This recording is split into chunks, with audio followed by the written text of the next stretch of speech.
All right, I think we're live. How is everyone doing? I see 2D Realms is here again. Hello to you. Yeah, and that's all I can see in chat right now. But what we are doing today, let's see, I think my mic is a bit loud. Yeah, so what we're doing today is a RTS quick prototype game. Not a clone of anything that exists, just I really felt like doing this, so here we go. Of course, going to create a new project. What I also want to do this stream is talk about different things. If you've seen my last tutorial, you'll see that I'm trying a new format out. So tell me what you think about that. I'm also, thanks to the last stream I did, I managed to get enough donations to get the full Adobe suite, so thank you very much for that, which allowed me to actually do the edits and everything on the last video, including all the recording and everything. That's really great. Hello, Joshua Cahill, I'm gonna guess, from Nebraska. Hello to you, sir. Yeah, so as I was saying, got some new software. I'm getting used to it. Hopefully, it speeds up my development, which I think, or my video creation, which I think it will. Just gonna list this RTS stream. Here we go. So I have a couple cool ideas for the way I want to handle this code. One of them is a way to handle how different units interact with different elements in the environment. And I'll do this by defining arrays and lots of metadata. I also have an idea. Instead of just using a whole bunch of states, I'll use what did I call it? Sorry, I just got up from a nap. I'll remember the name. The action actor model that I described in one of my videos, which should really help with just the sheer number of states we'll need in this project. So I think we'll start with a simple unit. So S unit.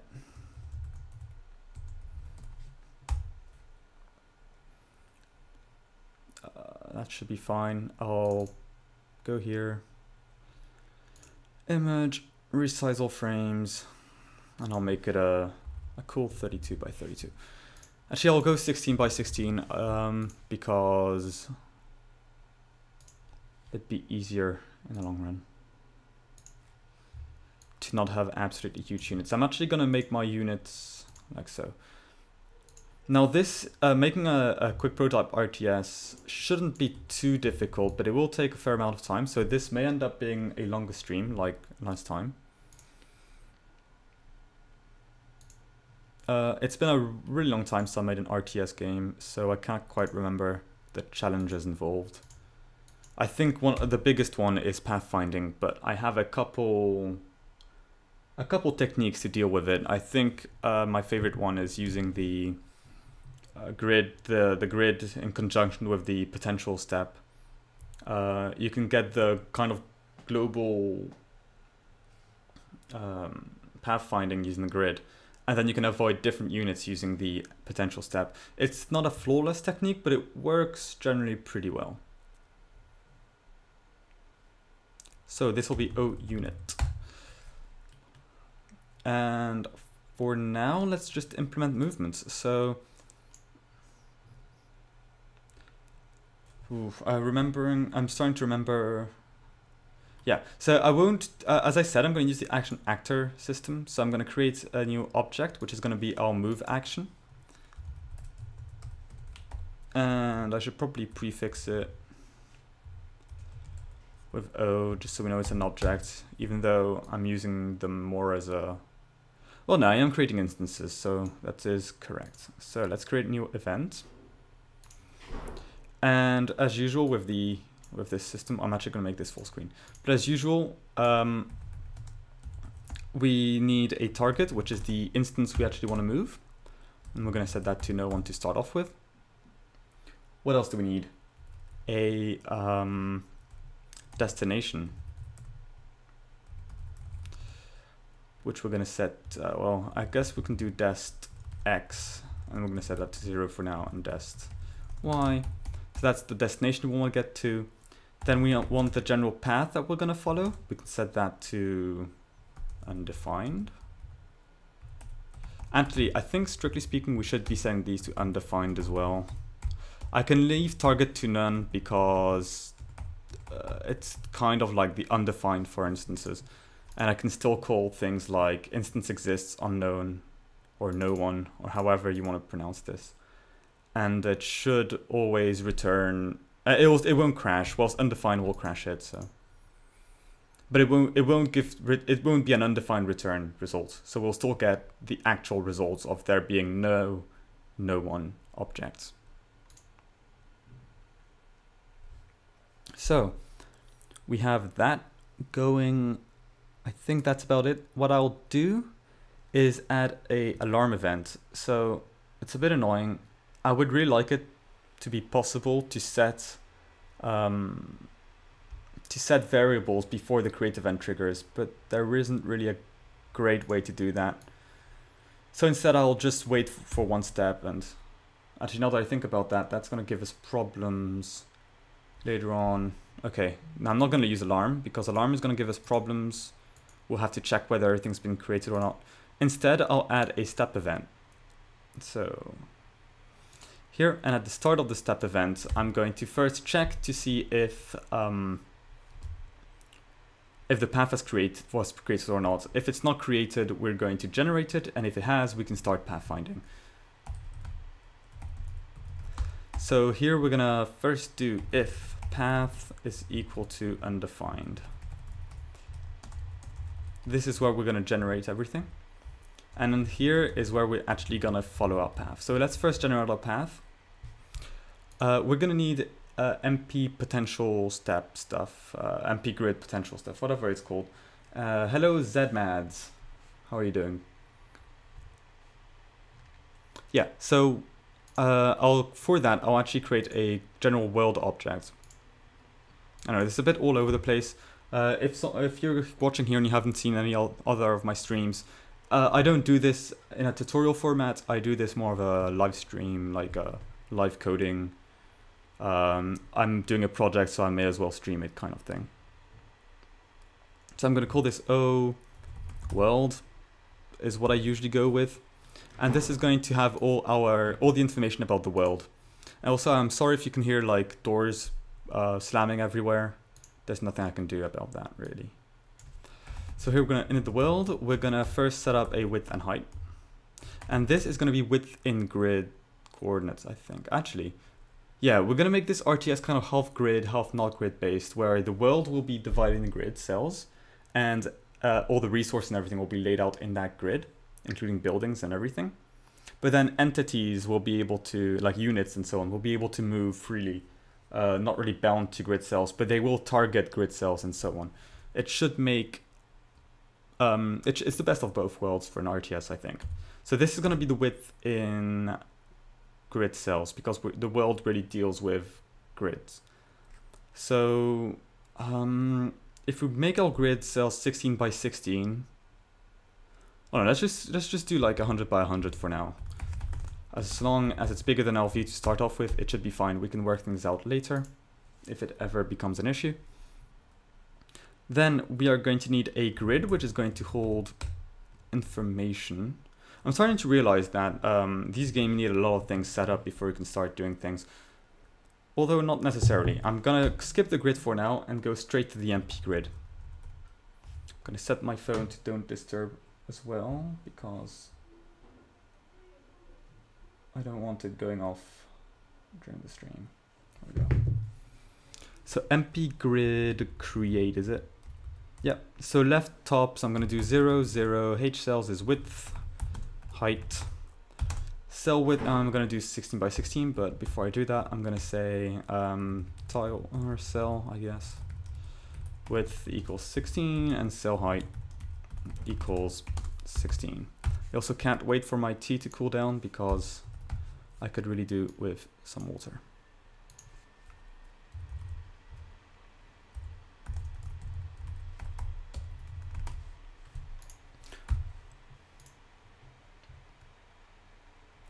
So yeah, we've already hit, 8. There were just a moment ago, there were like 8 people watching, which was more than last stream. I don't know what's going on, but I used to get more viewers. I think it's because I streamed on Fridays before, and now I'm streaming on Saturday. I don't know.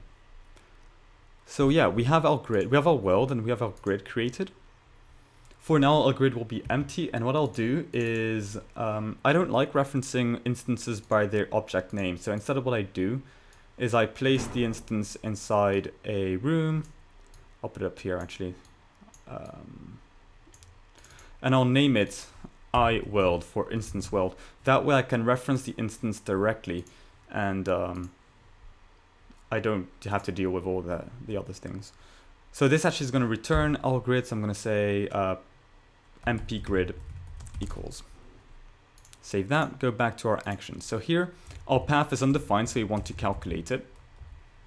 And for that we're going to say path equals MP grid. Is it path? Oh, okay, so yeah, MP grid path takes in a path, doesn't generate one.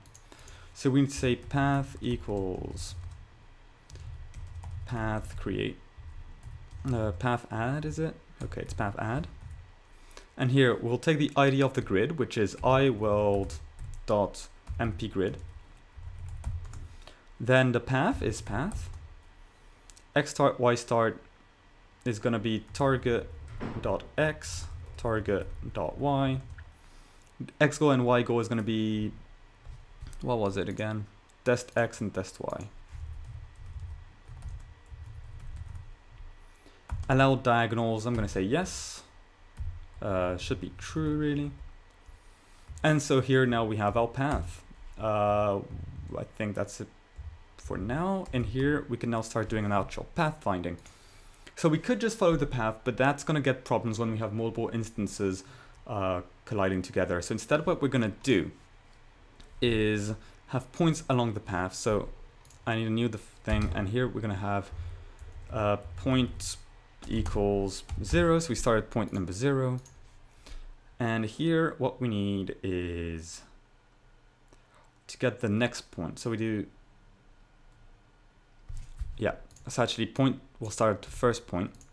Then here we can say var tx or x2 is equal to path get x, was it get point x, our index. Yeah, so just to clarify, we're going to the next, so paths are made out of points, and we're going to the next point in that path.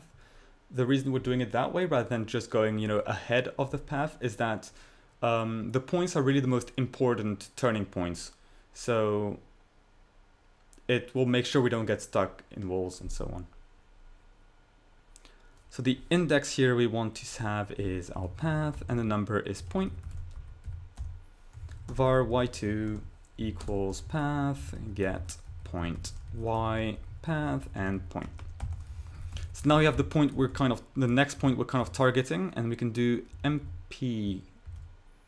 Oh, now that I remember, MP potential step object will only work with another object. So I'm gonna have to say with target, and I don't like using with because it's not the neatest thing. I mean, it's a very useful tool, but I prefer to avoid it. But MP potential step really doesn't allow us to do much else. I could create my own version, but I'm not going to. And I say I could, I mean I could, but like not right now. Like I could if I spent a weekend or at least on it. The speed, oh, I didn't think about the speed. Let's actually in the create event set up a speed over here. So speed, underscore speed, I guess, or SPD is gonna do just fine. And let's set it to 5, 4, something like that. Should do. Yeah, so I'm not gonna be able to use delta timing here, which is a shame. And the object we want to avoid is going to be, I'm actually going to create a new, well, no, let's just avoid every unit for now. It should avoid everything else that gets placed in the world because it will actually be registered in the grid. And although I guess actually, as it tries to navigate towards x2, y2, it could still clip through grid. So I'm actually going to do create object, collision should do. I'm going to parent OUnit to OCollision. And then as I go back here, I can actually avoid OCollision. The next thing we want to do is say if target, or if, yeah, point distance. So if the target dot x target dot y and dest x dest y. Oh, to be clear, the target is the object we're manipulating at the moment. It is not the place we want to go to. So yeah, if you haven't seen my my actor action model video, I suggest you do. It's quite a useful tool, I think. Here we want to do is say point plus plus, and then if point is greater than path get number, I think it is. Let's just quickly check. My tea is still too hot. Yeah, it's exactly that. Path get number. Path. Then we can destroy this action. So we can do instance destroy. Save that. Oh, and if we do destroy, so what we're going to do is go back here, find our move action, add a cleanup event. So the cleanup event is kind of like the destroy event, but it always triggers. So at the end of the room, it will still trigger and so on, which is very good for a cleanup. So here what we want to do is just do path, or if path is not equal to undefined, path underscore delete, is it? I don't like those names. Let's go back to our step event, and we're gonna have right here if instance exists target, then we can just delete. So if the target has been destroyed, or we never set it or something, for some reason, we just instant destroy.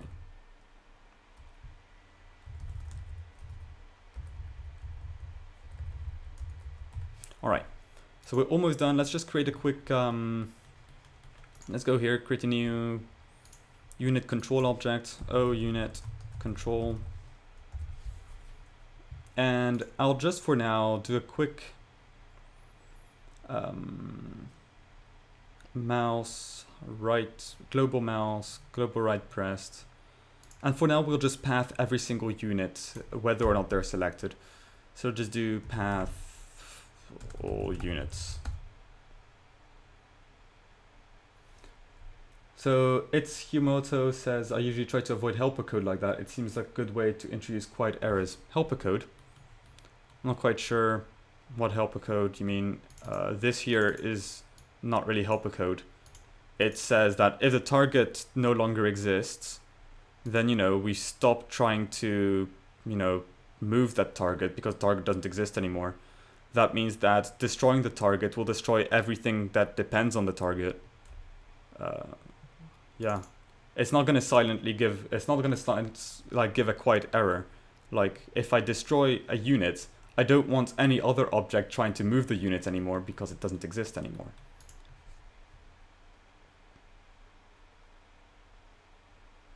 Otherwise, I would have to go through every time I destroy a unit, I would have to go through every single action, which there could be tons of, to make sure that, you know, they're not referencing a unit that doesn't exist anymore. All right, so here I'm gonna do, I mean, I guess I'll just do with OUnit. This is not final code. This is just here for to test this new action I created. I can do var action equals instance create, and let's make this full screen. Much better. Instance create layer Doesn't matter where it's created, doesn't matter where the layer is.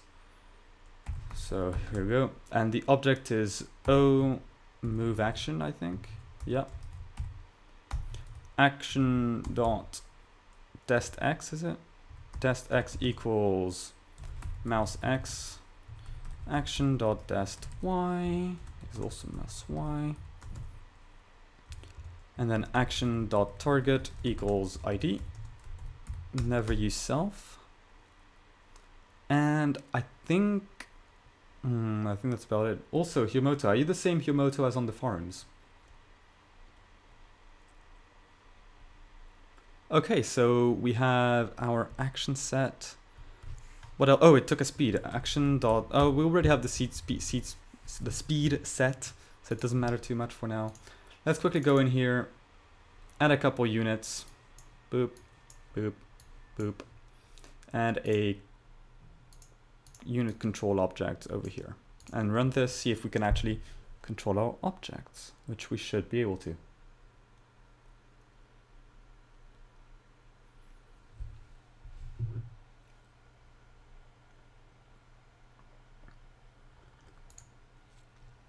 Alright, so again, never. Speed, I didn't set, oh, did I set speed to undefined? That's totally possible. No, I set to 4. What am I doing wrong? Let's bring this up. Let's close the room. Let's close this. Let's put my chair back down. It's much better.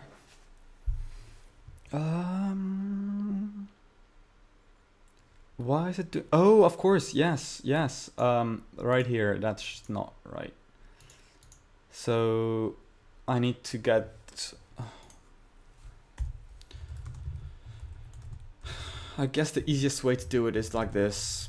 I don't like using other because it's. I mean, what if I'm doing with inside a collision event? Which one is other? I don't know anymore. So I prefer using variables like that.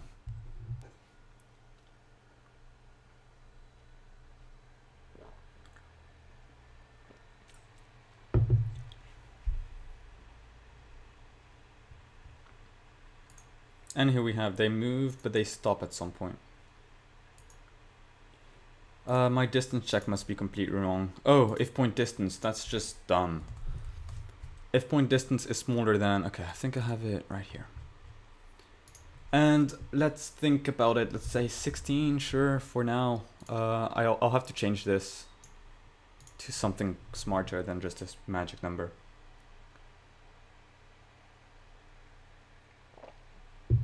Oh, I see what you meant. Yes, I totally see what you mean. Yeah, Himoto is right. If I forget to set the instance, it just won't move. Also, my code doesn't work. But, Oh, and my actions don't get destroyed if I create more than one. Wait, let's try that again. Yeah, no, that's true. If I don't set it, then it will silently fail. I didn't think about that case. I'm not sure what the right way to fix that is. I mean, GameMaker doesn't have constructors or anything, so... Right, so it stops here for some reason. Let's think about this.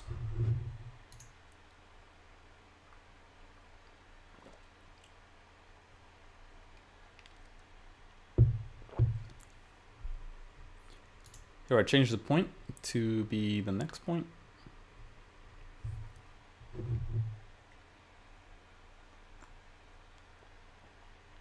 That should be greater or equal because it's 0.0. But really it should be, whoops, that's not what I meant to do. It should be going further than that. I'm kind of confused as to why it's not. Just, yeah, no, I don't know. Let's try that again. Again, I have done this before, but it was quite a while ago. I haven't worked on RTS in perhaps 2 or 3 years. Yeah, so it just stops at the first point. That's interesting. So let's think about it. This should not be firing. This only fires once. So let's create this part. So we get the point.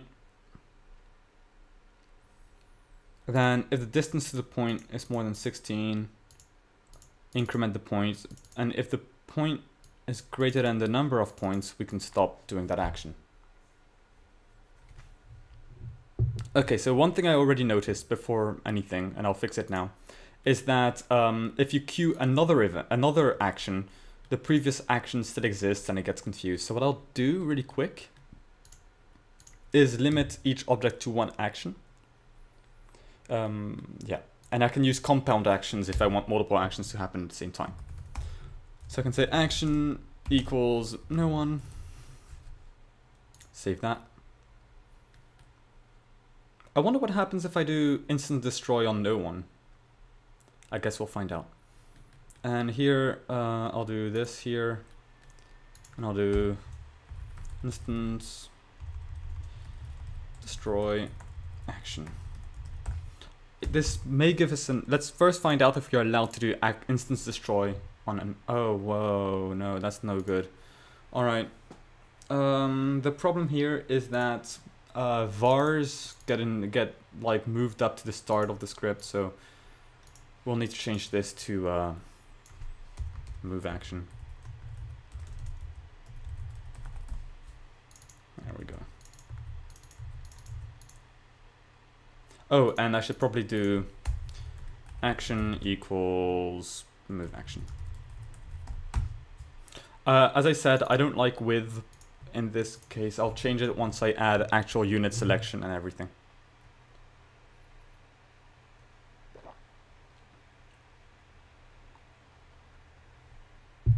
Should be compiling, I think. Yeah. Oh, it's right here. Alright, so first of all, you can totally call instance destroy on no one and it doesn't complain. My problem here is that it gets destroyed almost instantly, so apparently... Okay, just to check, down here, I'll do... what was it again? Show debug message. Dead, whatever, actually, like, and move.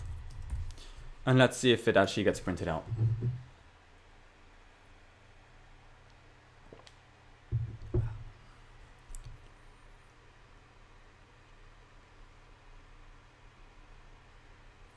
Compile times are incredibly slow today.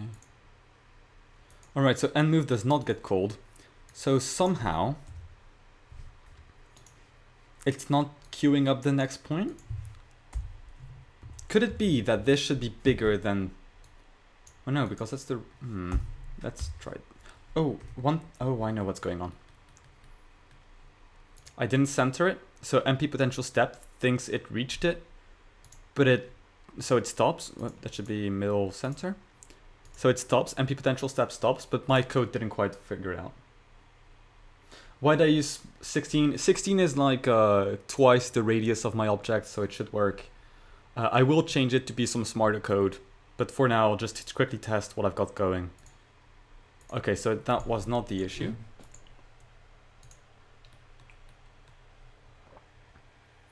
Yes, what's supposed to happen is if it's close enough to the current destination, then it moves on to the next point. And I thought close enough would be 16.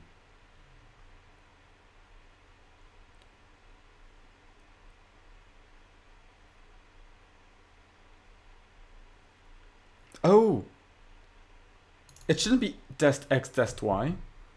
No, it should be x2 and y2. Dest x is like the final destination. What I want is the point. Yeah, I don't know how I missed that. It should. I'm looking for the point, not the destination. I should probably rename that to point x and point y. I think I'll do that.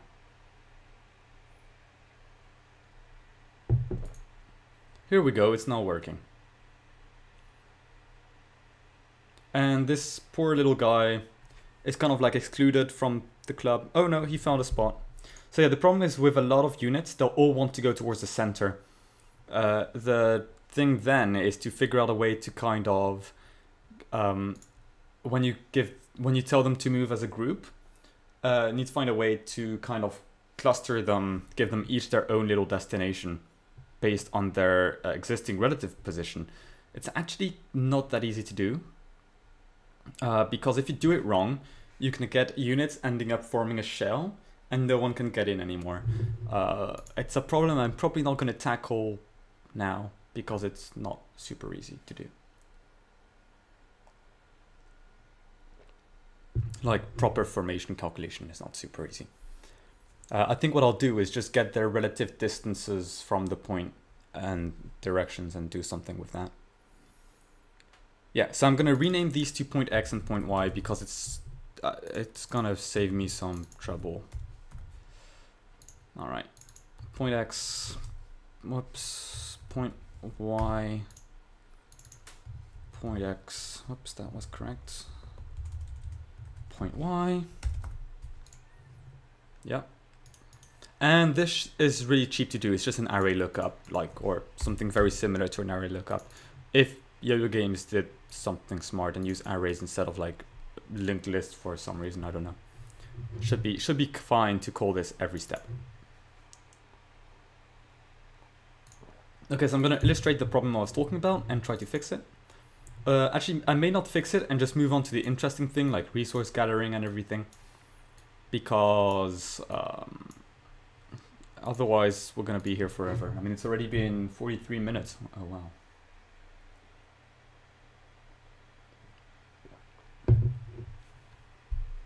Though I did want this to be a bit of a longer stream. I'm thinking 3 hours should be good.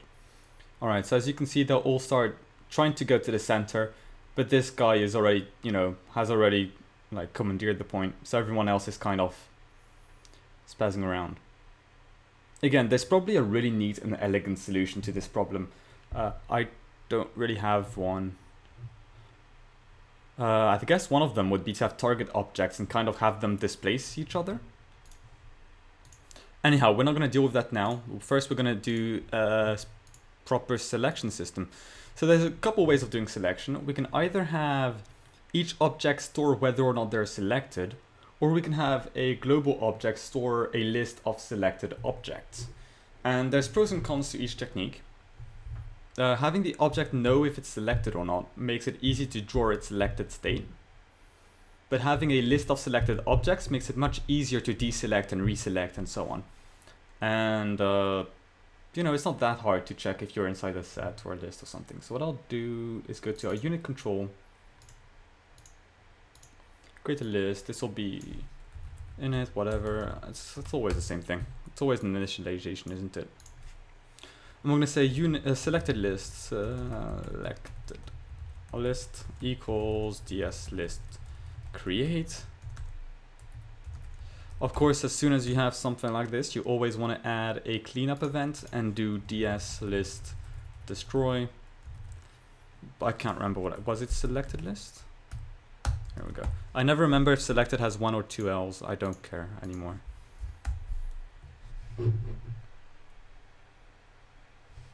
Okay, so what we're gonna do is every time you click on a unit, we're gonna be selecting it. So I'm gonna add an event, add mouse, global left pressed, and we want to select that unit, and I'm gonna do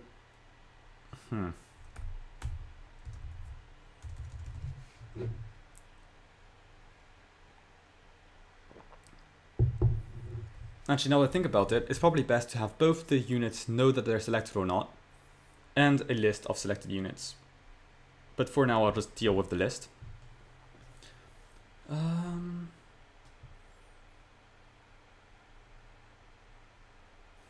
we left pressed. Okay, so I don't want to put that code inside the unit. I know it'll be easier, but it's less neat in the long run because the unit shouldn't say, oh, if I get click select.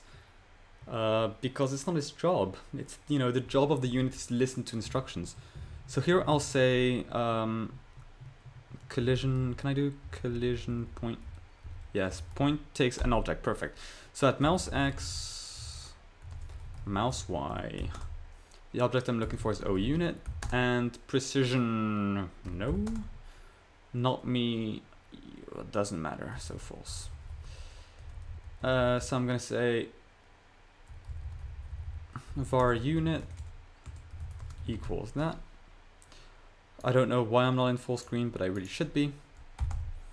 One thing I wanted to do was go back to my, I guess it doesn't really matter.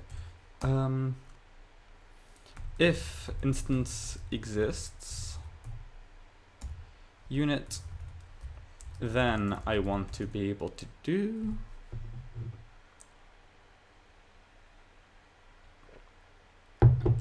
ds list clear selected units, selected list, and then ds list add selected list unit.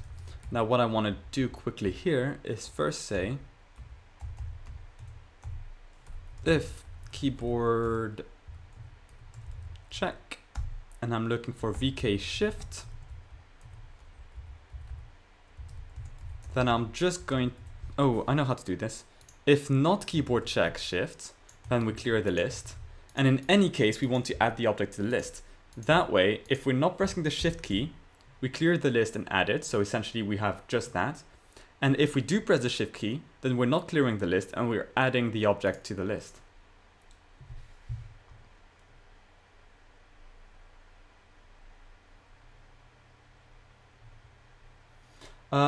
Yeah, I could do that, Humoto. So Humoto is suggesting to have each unit register when the mouse enters and so on. The problem is that the unit shouldn't care how it gets selected, right? That's the unit controller or the unit selector's job.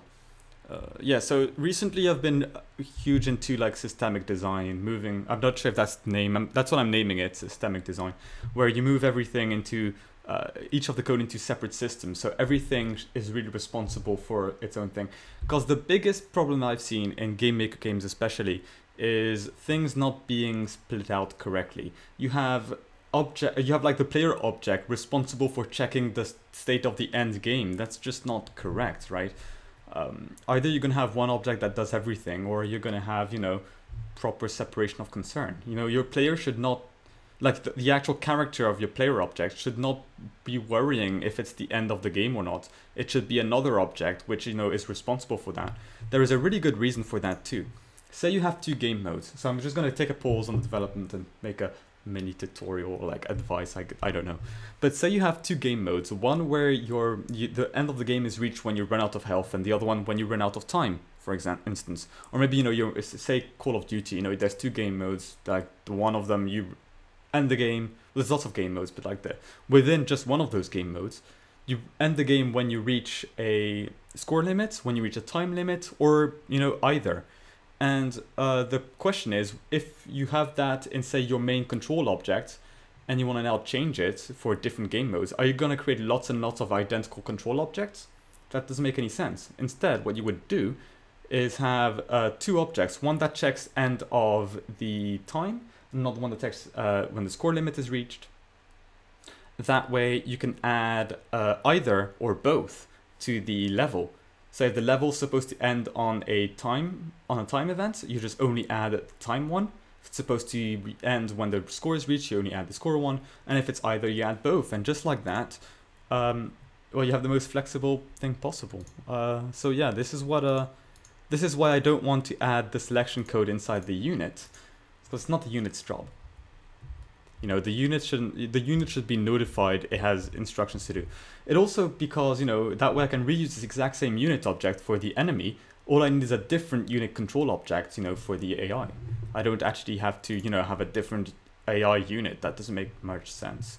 Because then you'll need hundreds of different units, you know, especially if you have different types of units, etc. So rant is over, and I'm back into figuring this thing out. So here we can add things to the list really easily. I now want to go to my right pressed event, so global mouse right. Right pressed, was it? Yes. And here I'm going to change that to loop through the things. So I'm going to do for var I equals 0, I is smaller than ds list size. Actually, ds list size is not, you know, it's a function call, it's not super fast. So I'm going to do var size equals ds list size, I can't remember what I called it, selected list? Yeah. Smaller than size, I++. Var unit equals selected list at position I, using accesses whenever I can. It's not neater, it's not like more correct, it's just more concise, I guess. And here I want to do instance destroy unit.action. Oh yeah, very important thing. If instance exists,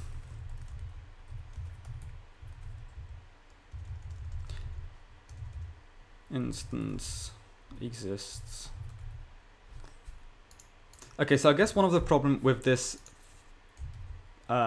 setup with the list is that if a unit gets killed, it's not removed from the list. I could totally, if I add a proper, I'll probably add a proper destroy unit script, which removes it from any existing list and so on. Also, quick thing to note, I'm not sure if that's true for Game Maker, but it's definitely true for C++ and things like that. If you're making a game and you're afraid of iterating through lists or arrays and stuff like that, like continually, don't be. It's very fast. Unless you have huge data sets going into the thousands or millions, don't bother with fancy trees and hash sets and everything. Stick with arrays. They're very fast for smaller data sets. And units, you're going to have, what, like 100 maximum? So, like, you really shouldn't worry too much. Game Maker, same, actually, because the overhead costs of Game Maker are huge. So you're much better off just using a list like I am right now.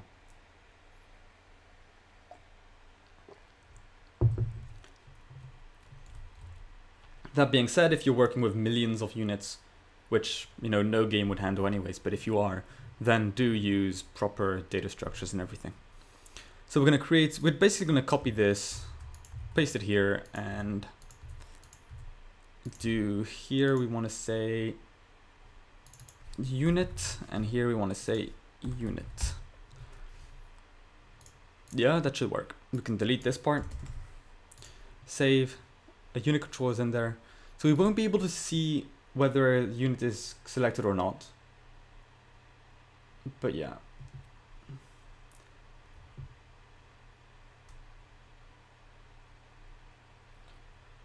So I should be able to click on something and then tell it to go somewhere, see? And then click on this one and tell it to go here. Now I press down the shift key, I can select another unit and they'll both go to a direction. Or I can, select a whole bunch of units. I'm holding down the shift key right now, and I can tell them to all go here. Now, I'm actually going to switch things to use the tap event. That way I can then use the drag event to select. Also, I just realized that if I global click and then click somewhere, it doesn't deselect. So I'm actually going to go up here, move this code, boop, over here. This way, and I'm going to do that.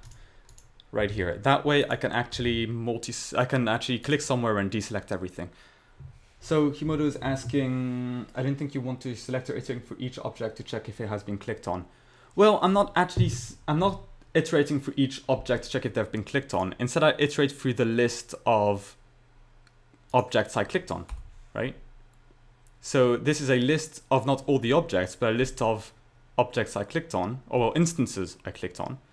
So I don't need to loop through all the objects, just the one I clicked on. It's like this part here makes it very efficient to have a list of instances. It's slightly less efficient when you start destroying objects and so on. Not this part, but the actual destroying objects and so on. But it should be mostly fine. Like death events are not going to be that common.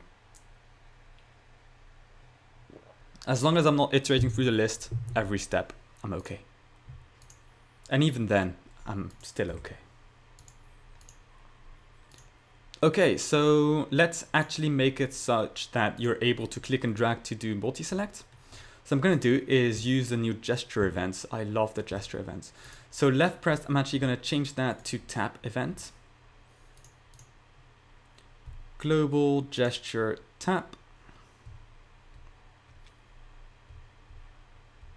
Yeah, global tap, yeah, global tap. And I'll keep that to global right pressed. And then I'll add an event, gesture, I'll do drag start and drag end. So what I can do here is quickly do, oh, I don't like doing this. Okay, so I'm going to rename this, ooh, yeah. I'm going to split that object. So right now I'm going to keep it like this, but later I'm going to split it up into two different systems. I'm going to have a selection system, which is going to deal with all the selected units and so on. And another one will be the actual unit control. That way I can because really the selection of the units should be separate from the ordering of the units, like giving them order and so on. So here I'm going to say drag start x equals 0, start y equals 0. Excuse me. And here I can say drag start init or start multi-select. Ooh, you know what I should probably do as well is for later is say dragging equals false. Drag start, I'll start dragging to true. And I can then do, let's see, drag start x equals, it's called event data, and I want pause x, I think is the one. Gonna quickly check the help just to make sure, so I don't need this right here or this right there. Pause x, yeah, pause x, pause y, diff x. Ooh, hang on. There seems to be some nice...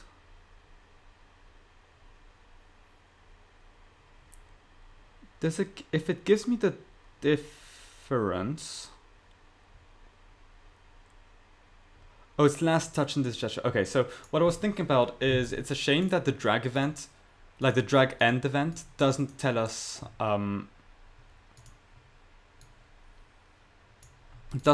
where it actually started, which means you have to store variables around. I'm actually going to file a suggestion tomorrow or something for them to actually store inside the event data the start of the dragging and so on, because it means you can save a whole event and 2 variables, which is really nice. Though I guess you would still need them a lot of the time if you're going to draw something, so actually it's not that necessary. Ooh, is that global drag start? It's going to have to be global drag start. Yeah, it's not global drag start. Let's change that to change event, gesture, global drag start, drag start. Let's also add the gesture, global drag end. And here I'm also going to put this back to full screen. And, you know, select the units in the square. Self-ball asking for pics. I'll be running the game very soon to test this thing. So I can say var drag and I guess I'll just do var x1 equals drag start x. I don't need to do that, but it's just that I don't want to have very long code everywhere. It's not an expensive operation to do, so it doesn't matter. Var x2 equals event data pause x. Var y2 equals event data pause y. And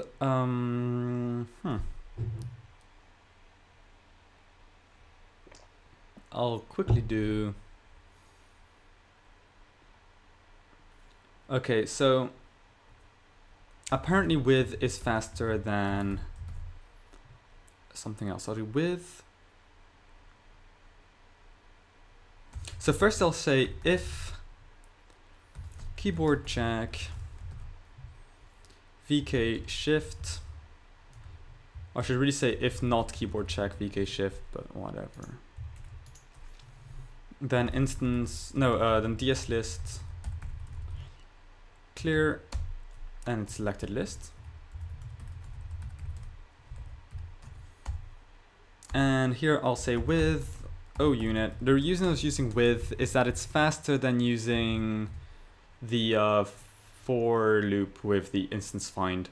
Turns out instance find uses an internal loop. It's messy. I don't know why GameMaker chose to not use some kind of acceleration structure.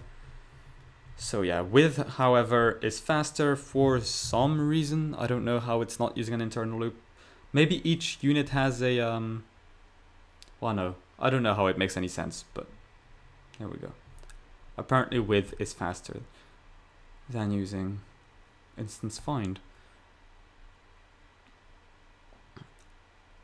Yeah, but that's actually introduced so many problems because I'll need to use other, and I prefer to be slightly slower than otherwise. So I'll do var n equals instance number o unit, and I mean it's not gonna be that slow. For var I equals 0, I is smaller than n, I plus plus. Var unit equals instance find o unit I, and I can now do selected if collision rectangle, or point in rectangle is a thing, isn't it? If point in rectangle, we're looking at unit.x, unit.y, x1, y1, x2, y2. I'm actually not doing anything here, so I can remove these parentheses. I know other languages use the parentheses, but in my view, if you're only going to have one statement, you don't need the parentheses around. I mean, you never need them, but I like to still include them if you're going to have an operation or something. ds list add selected list unit, and that should be good. I'm gonna now go inside the drawer event.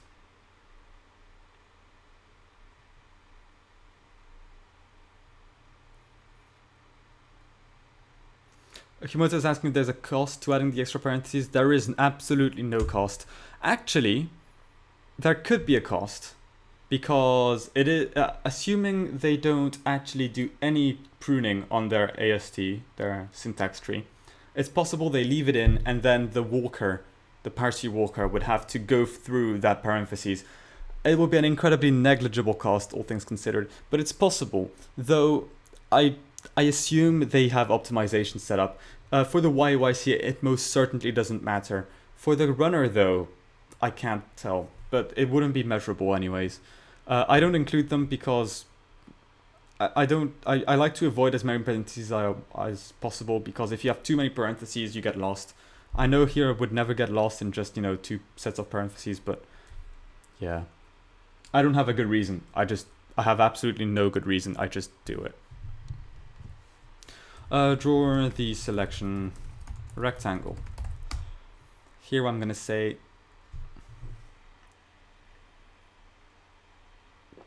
what am I going to say? Draw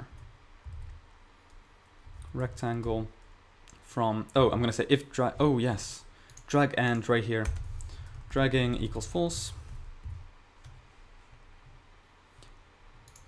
And then if dragging, softball asking if I like playing the counting game with long lines. I totally do, but it's a waste of time. And, yeah.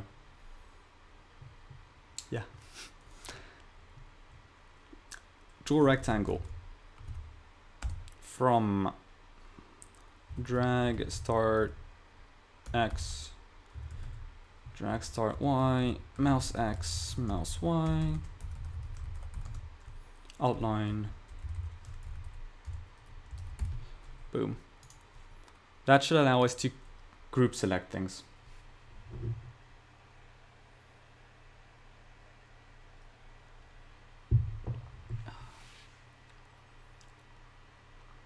Nope. Oh yes, yeah, these are not arrays, they're maps, so don't forget to use your accessors. It's a very nice thing that the compiler actually tells me that. That's very impressive. It actually knows event data is a map. If they could do that with user, like if we could have types, like proper types, everywhere else, it would be able, the compiler would be able to tell us these kind of things, but Yo-Yo Games doesn't want strongly typed languages apparently, even though there are better in every way.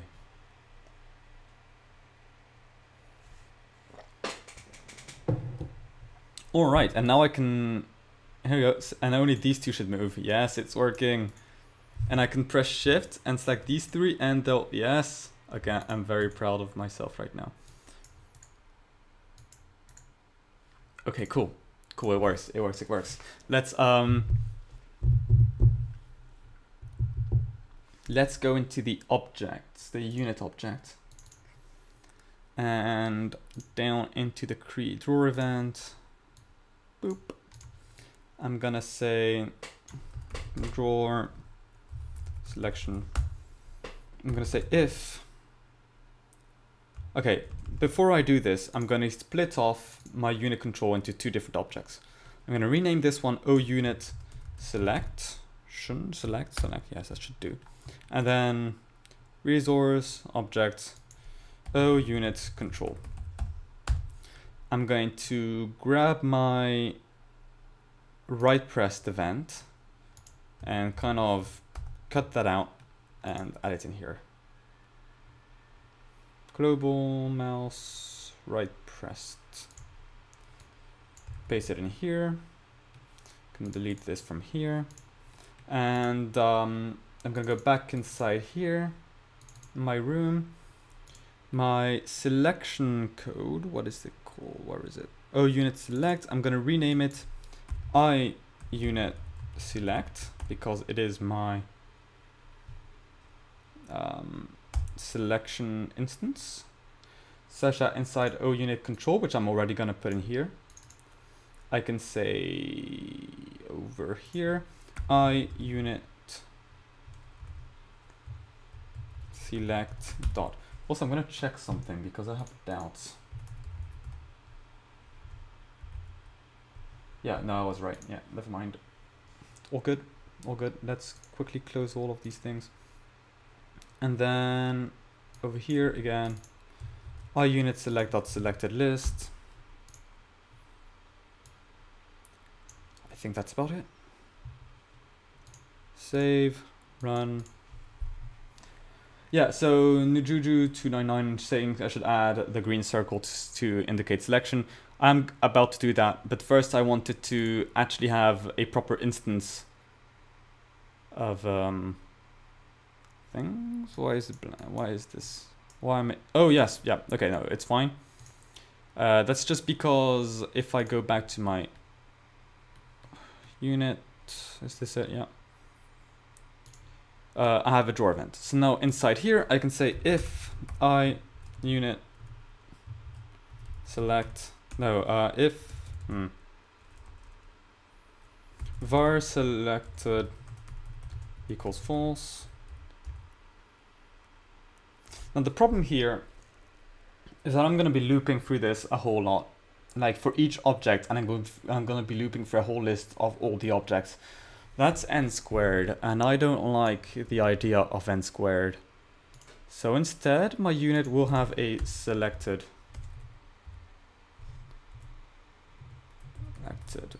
equals false, and then back inside my unit select object, which I think I have right here. Great. I'm going to say unit dot selected equals true. Now, every time I clear a list, I'm actually going to, what I'll do is create a couple scripts. I'm going to do, I'm going to create scripts. I'm going to do select unit and create script, deselect, and clear selection. These scripts can only really be called by OUnit select, and if it doesn't get called by OUnit select, I should probably throw an error. It's gonna add some overhead, but oh well.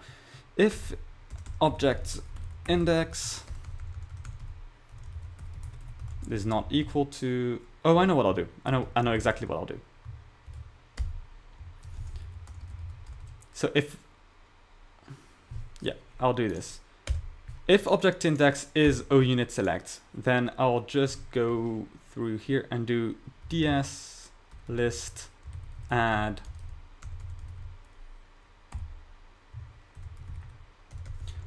selected list. Oh, and okay, yeah. Let's actually give the descriptions and everything. Select a unit, and then param unit to unit to select. And here I'll just do argument. Let's do things properly. Var unit equals argument 0. Boop unit. And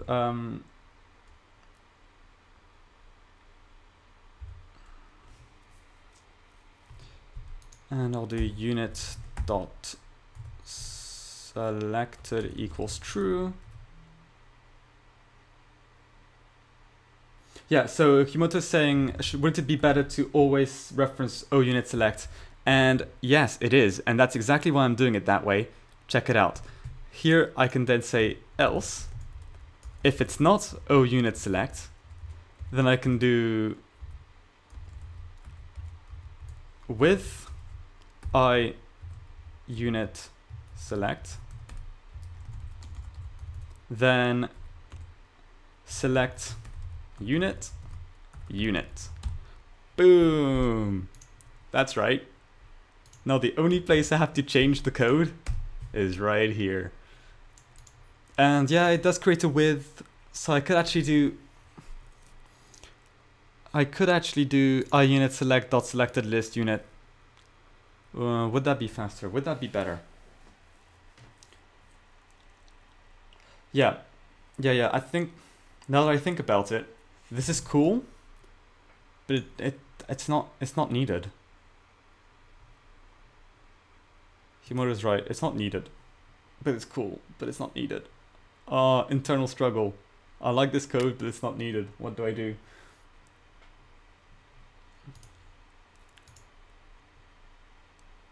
Yeah, and it's probably faster anyways in other cases. Yeah, I'll do what Himoto said. The only difference is I'm not going to use OUnit select. I'm going to use IUnit select because I never reference an object. Yeah, always reference your object from an instance, not an object. Remember this I said inside the room. That's because it's not correct to say object.variables. Objects don't hold variables. Objects only hold, well, they don't hold much, they hold events. Oh, Himoto is telling me to keep it. I'll keep it just because it's cool, and it's not going to make much of a performance difference. I mean, it is cool, right? It's a cool idea, right? But yeah.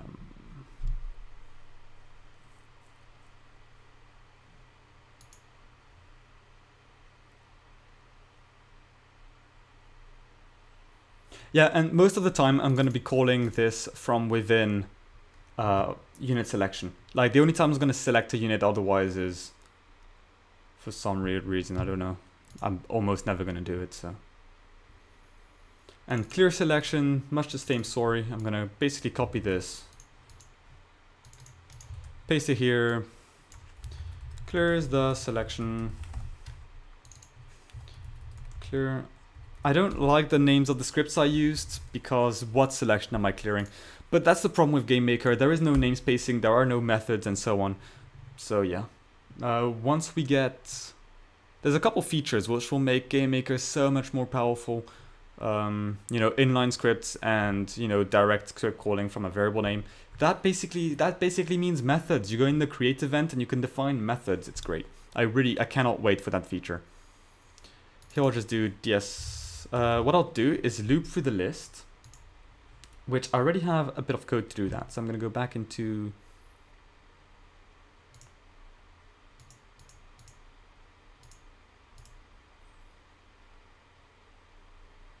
No, wait, where is it? Oh, it's inside my unit control, isn't it? Boop.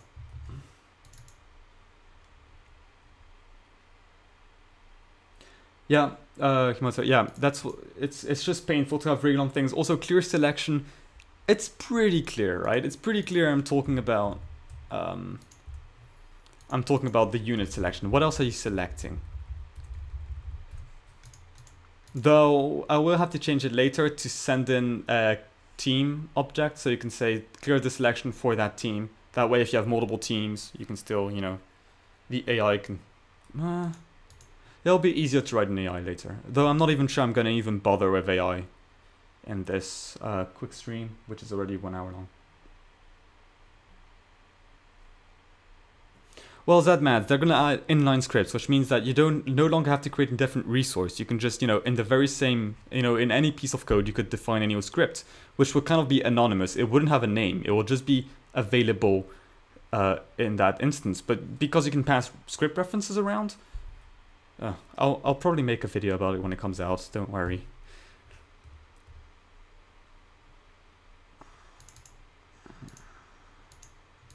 What am I doing? I'm doing this. I'm doing select var size equals ds list size. Selected list. Unit. I can then do unit dot selected equals false. Oh, I don't need this anymore. Or this. I can do that. I can do that.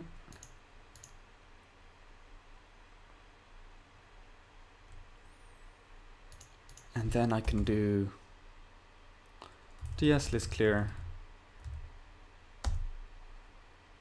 selected list. Now I don't know how ds list clear works internally, but I hope it's like not a dumb loop, because if it is a dumb loop, I may as well just do ds list destroy in here. But I'm pretty sure it's smarter than a dumb loop. Then again, a lot of how GameMaker is built is a bit dumb. For instance, every time you create a new ds list, for instance, it will go through all of the indices until it reaches an empty point. So not only does it reuse indices, which is dangerous, by the way, be very careful with that, but also it will, imagine you have like 100,000 different ds lists, or, you know, lists. It will have to loop through 100,000 different positions before it finds the new index to use. I've already like asked them to make it so that it would use like another list with basically a purgatory of things, but they basically said no because they're going to implement proper types, at which point this would no longer be a problem.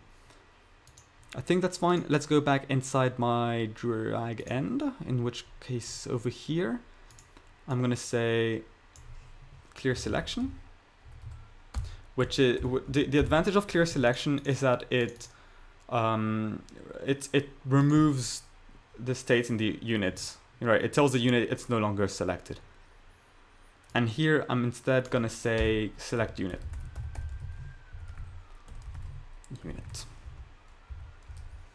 Same with my global tap. I'm gonna here say clear selection.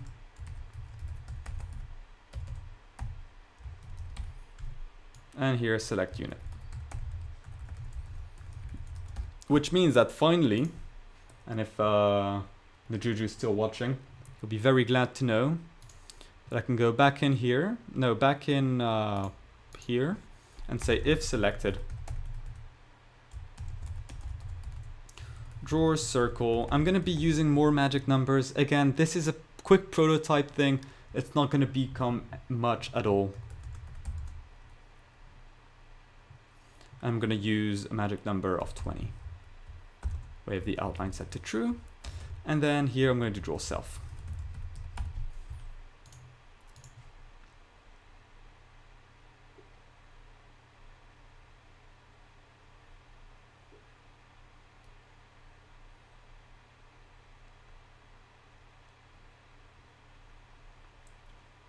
We have ternary operators? Hang on, Himoto, we actually have ternary operators. I have to try that out. Also, I'm very happy to announce that this is working just fine. I can click, shift click on specific things.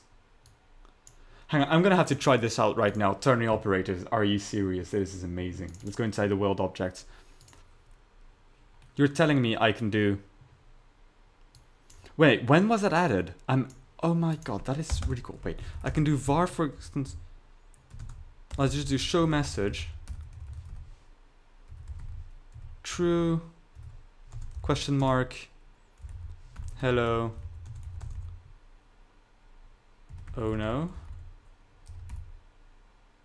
Whoa, wait, I don't believe this. Are you serious?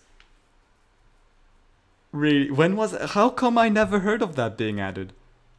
I need to see this working, because otherwise I don't know what to say. I have tears, like, right now. Oh my god, that is so cool.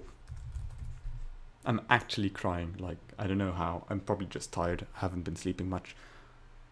That is amazing.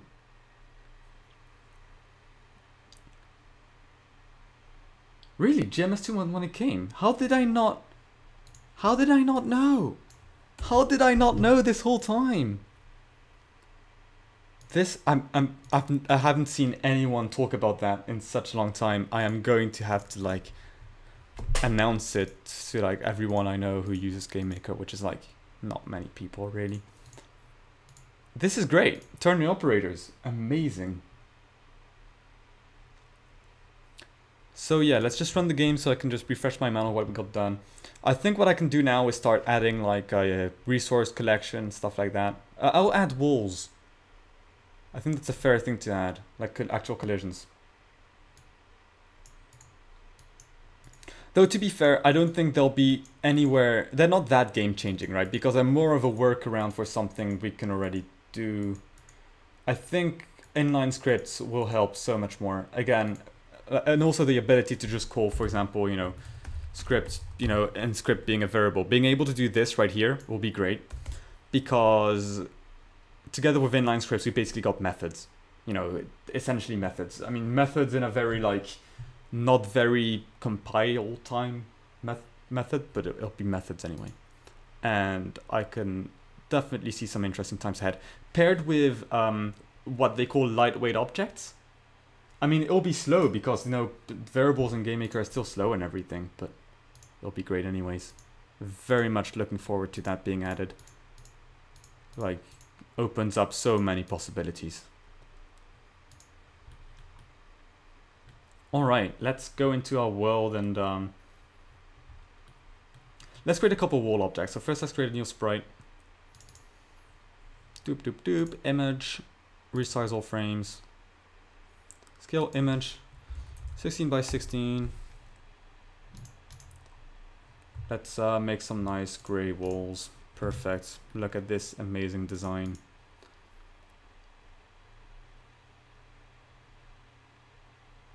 Yeah, they didn't add a timetable for it. I don't know. I urged them to, you know, to make that their next thing. They probably won't. I feel like Yo-Yo Games are more interested right now in the appearance of the software. That's why GML has never progressed that fast at all. Yeah, so all I have to do here is parent it to OCollision. I should really make folders at some point. And then go inside room.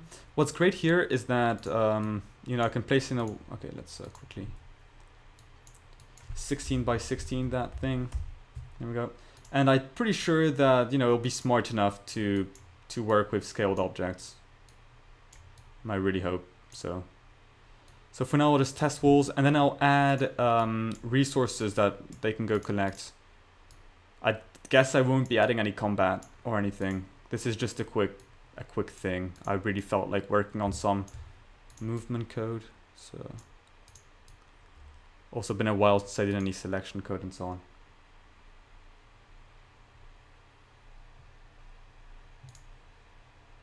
Seriously, and data structures aren't even that amazing. They're like baked in and everything. I would, yeah. Yeah, no, trains to, okay, trains for the benefit of everyone who doesn't understand inline scripts, which is probably most GM users, most users of any program language, because no, most people just don't, you know, we call them like, we don't have inline scripts in most things. We use anonymous functions and lambdas and everything. But basically, I would be able to say script equals, you know, return 1 + 1. Super exciting script. And then down here, I could say, you know, var 2 equals script. Like that. I would be able to do this. Now, it doesn't seem super fancy, but what I could do, for example, is say, do this, you know, like do add something which is like move right equals, and then I could do x plus equals 10, and then inside another object, I could do o player dot move right, and here we go. I will be able to move my player to the right just like that. Super cool, especially since this is polymorphic, right? I could then do o like scripts can already, right now what you can already do, for instance, is do I can already do script equals select unit, because select unit is an existing script. This would allow us to not create a resource and instead define the script directly inline, hence the name Inline Scripts. So this is already feasible right here. You can already do this, but now you would be able to do this instead. Also, right now you cannot do this. You have to use script execute, but they said they would change that. But yeah, then I could do, for example, o enemy dot move right. And what I could even do is say like, you know, collision or point collision or collision point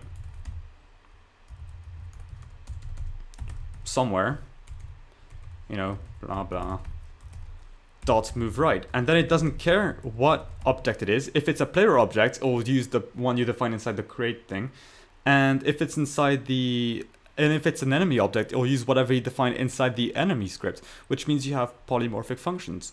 Really, really cool. They do different things based on what objects they are. You know, just like the events do different things. But now you'll be able to do it with scripts, which is amazing.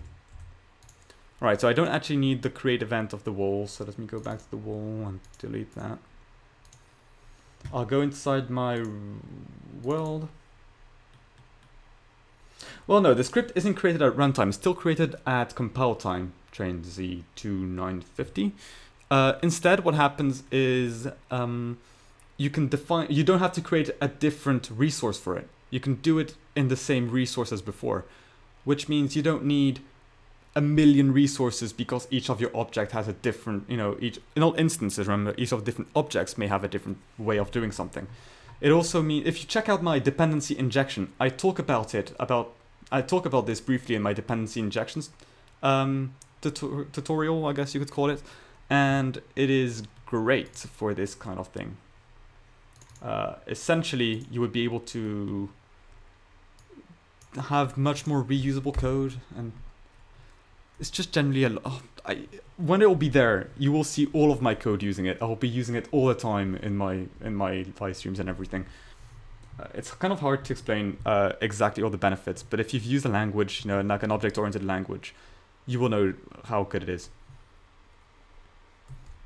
I'm going to say mp grid add instances mp grid object is o wall and all of its children's, and let's not use precision.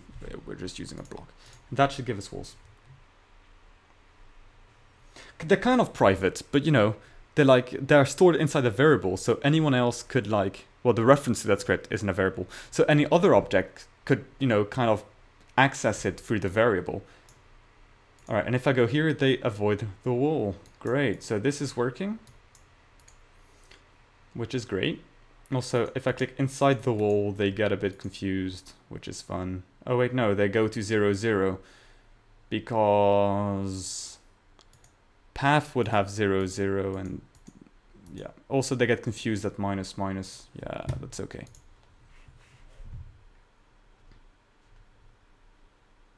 Yeah, so you can do it now, but you cannot, you have to use script execute, which is messy. You need to create lots of different resources, which is even worse. You know, you end up, you know, just killing your namespaces, you know. All right, so what I want to do now is add resources and states and everything. So what I'll do right here is create a new sprite. Let's add a kind of like a rock deposit.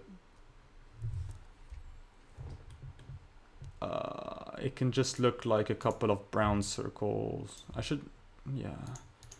This is a very black and white game, but oh well. Actually, let's just, it doesn't matter too much.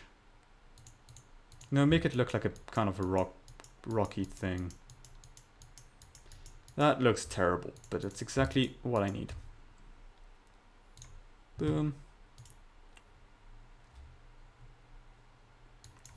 S rock, sure. Let's destroy this workspace, create a new one. Okay, let's create a new object. Grab my rock, call it rock. It will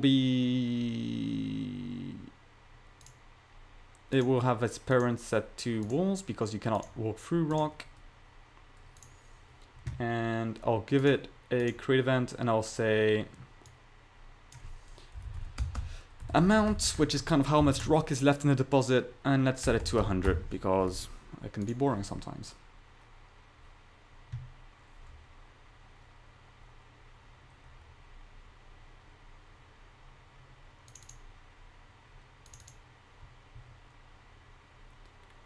Set matching arguments instead of the same purpose, it's a very completely different beast.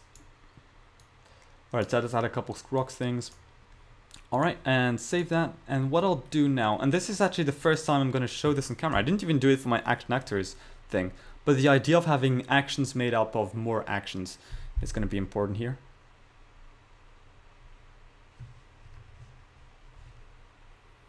Yeah, Himoto is right. GML can get very complicated to things. It's why it's fun to work in. But as soon as it gets inline scripts, I think we'll be able to do pretty much everything an OO language can do, because you'll be able to basically emulate methods. But we'll have a lot of the duck type scripty language things. So it won't be it's still never going to be the performance king, of course not. But it's going to give us some really cool ways to do things. If you've used JavaScript, for example, we'll be able to do some JavaScript style things. Again, if you're working on like high performance applications, if you're working on, you know, code that needs to be correct, it's not the best. If you're working on games where you often need these kind of tools, it's nice. Here we can have collect action.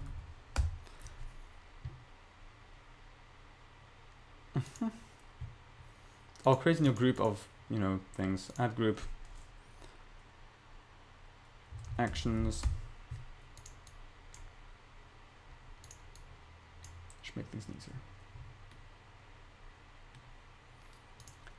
So once again, actions have a bunch of default things. So it has a target. I should rename that to actor, really. But whatever. It will have a resource.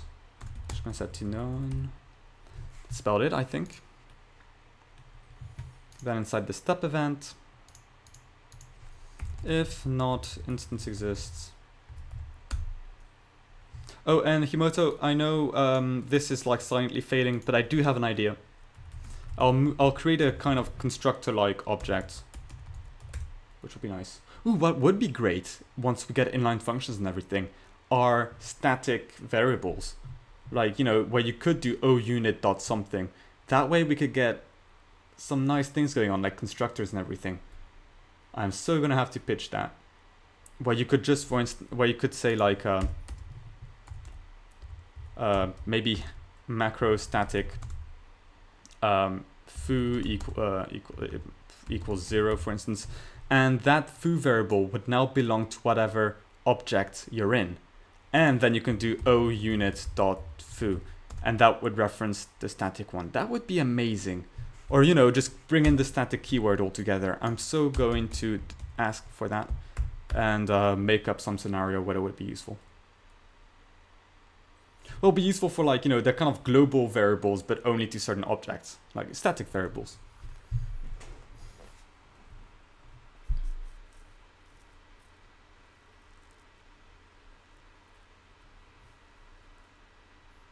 Yes. Instance destroy. Similarly, I'm going to say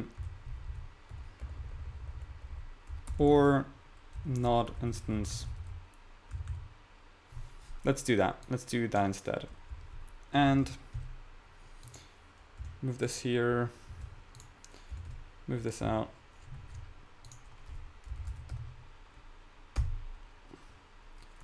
Resource.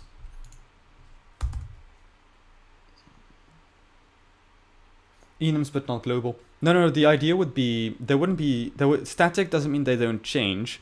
It means they're not for each instance. They would be per object, right? So if you have two, say, player objects or like two enemy objects, and they both have, and you know, inside the object, they're like basically the same as globals, but you would be able to use them for each object type, not for the whole game. So maybe you could have it's hard to give good direct examples, really, but you see what I mean. Globals, but per object, not per game.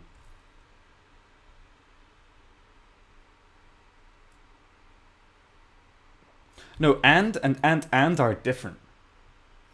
This is Boolean Operator, and this is not Boolean. This is technically faster because there's short circuit, and also on the hardware level, it probably just uses, you know, this anyway.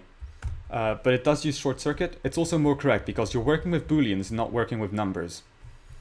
So whatever you do, you know, if you're working with yes or no, you know, true or false, use doubles.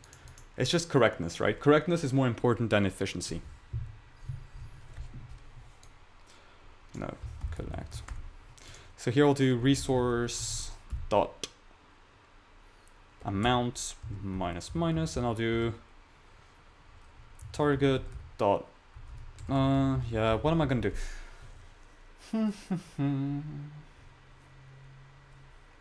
Yeah, more dot accessing capability in GM would be nice. I mean, like, it's already pretty good. We just, you know, it'll be nice to be able to do like object dot script call. That'll be really nice. Though then we do get the problem later on, and that the other games will have to decide.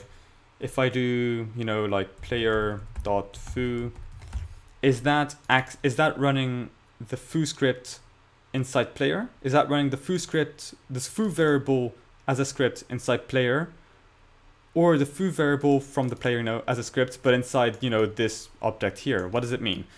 You know, there's lots of different ways to handle it. I think they'll need to start adding more accessors to do different things. Like maybe this here would do it in this script, but this here would do it inside the object. Something like that. I don't know. Right, so now I have to decide if a player is collecting a resource, does he have to bring it back to the base? I don't even have a base. I'm gonna say no. I don't. It's already been 140 minutes. Let's just, you know, quickly go to. I'm gonna take a shortcut. Again, this is quick prototype for a stream, nothing more. So here I'm gonna inside world. Oh, it shouldn't be inside world. Let's just do like a new object, create resource object, resources, and I'll do create, and I'll do rock equals, let's say they each start with like 100, whatever, or like 50, sure. And then I'll eventually add wood or something, and that's good for now. So I think for this stream, I'm gonna add very simple resource collection, and then I'll add very simple build them.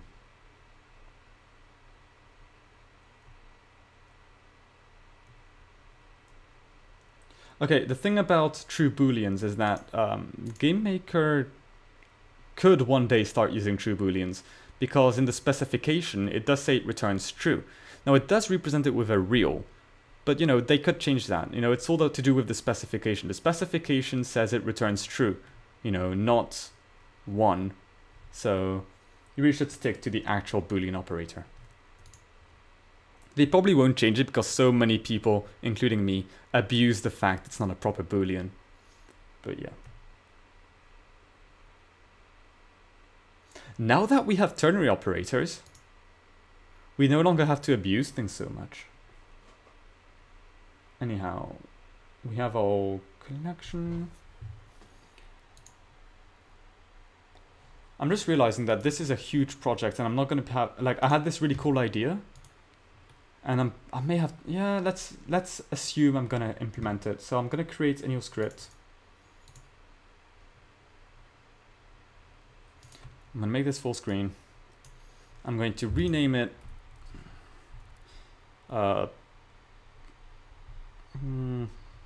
actions meta. And this is going to be metadata about different actions that things can do. And I'm gonna GML pragma global. I wish there was a quick way to do this.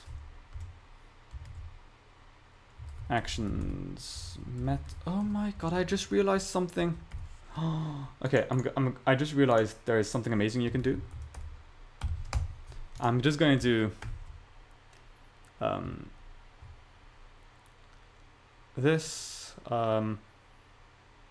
Global init, boom, and I'm gonna make it equal to, oh no, that won't work, because, okay, never mind, that won't work, because you still need to pass that in. So yeah, I wanted to create a macro to call this automatically, but you would still need to pass in a variable, so there's no way.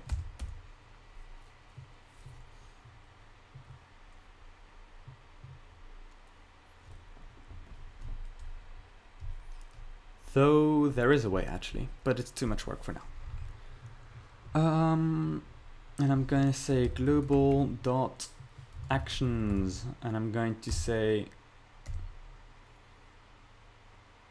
let's actions equals dsmap create. So yeah, it should be. It's going to end up being a map of maps, isn't it? So yeah, what I want to do here. So let's explain what I'm doing. So when you have lots of different units, they each do different things. For instance, if like a collector unit clicks on a collector, he goes ahead and collects it. But if a non-collector unit clicks on it, it's not going to go collect it. Now, the best way I can think of to handle that would actually be not to use this actions meta script. That was a bad idea. Let's delete this. Instead, what I'll do right here is create a new object. O collector. It will take this script, this sprite, and it will be parented to O unit. I'll create another. I'll duplicate that sprite. You know, this will be like my attacker. So O unit attack, whatever, and they'll make it like a purple or something. I don't know. Hot pink, perfect.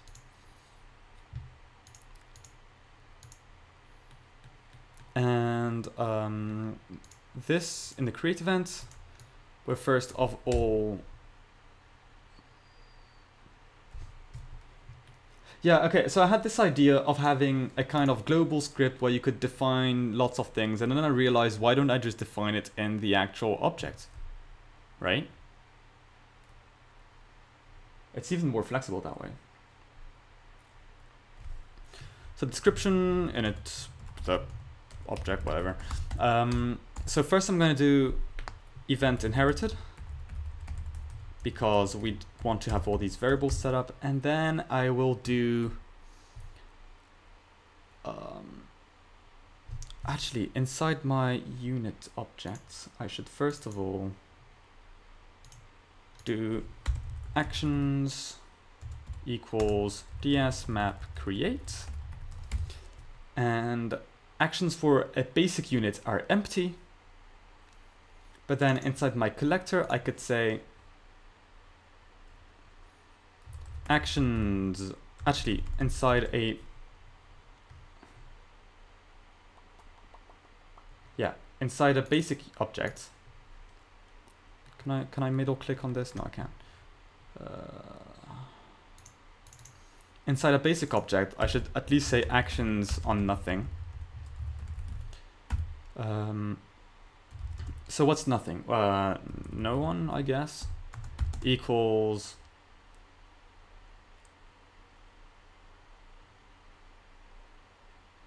O action, O move action. But I'm just realizing something. It's that O move action should probably... See, this is where inline scripts would be great. Because now I'm going to have to create a whole bunch of scripts. But I'm going to create a new script. I'm going to call it move unit 2. And it's going to take...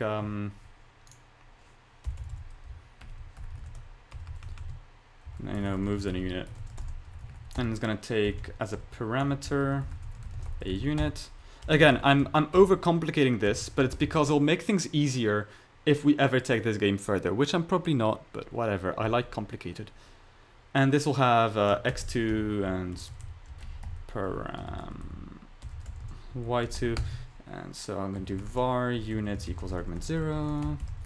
Okay, I wished I would make a way so you didn't have to write this boilerplate code I'm writing right now. You know, the whole var arguments thing. I'm going to go to my... Where is it? Unit control. Right pressed. Essentially copy this code here. Exit out. Go to my move unit 2. Boom. And this is now x2, y2.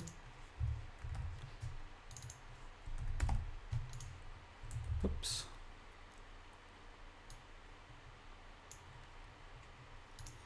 Boop, boop, boop. That all looks correct.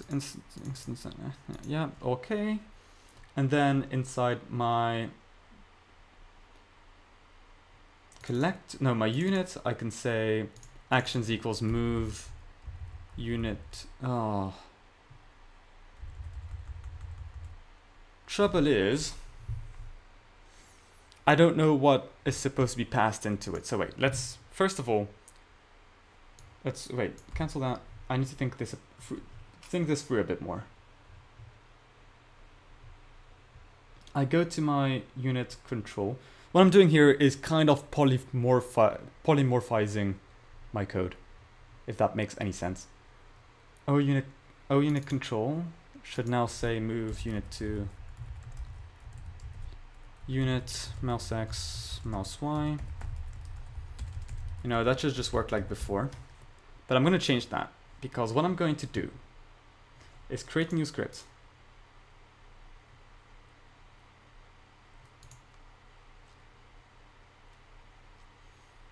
I'm going to, yeah, so I'm going to call it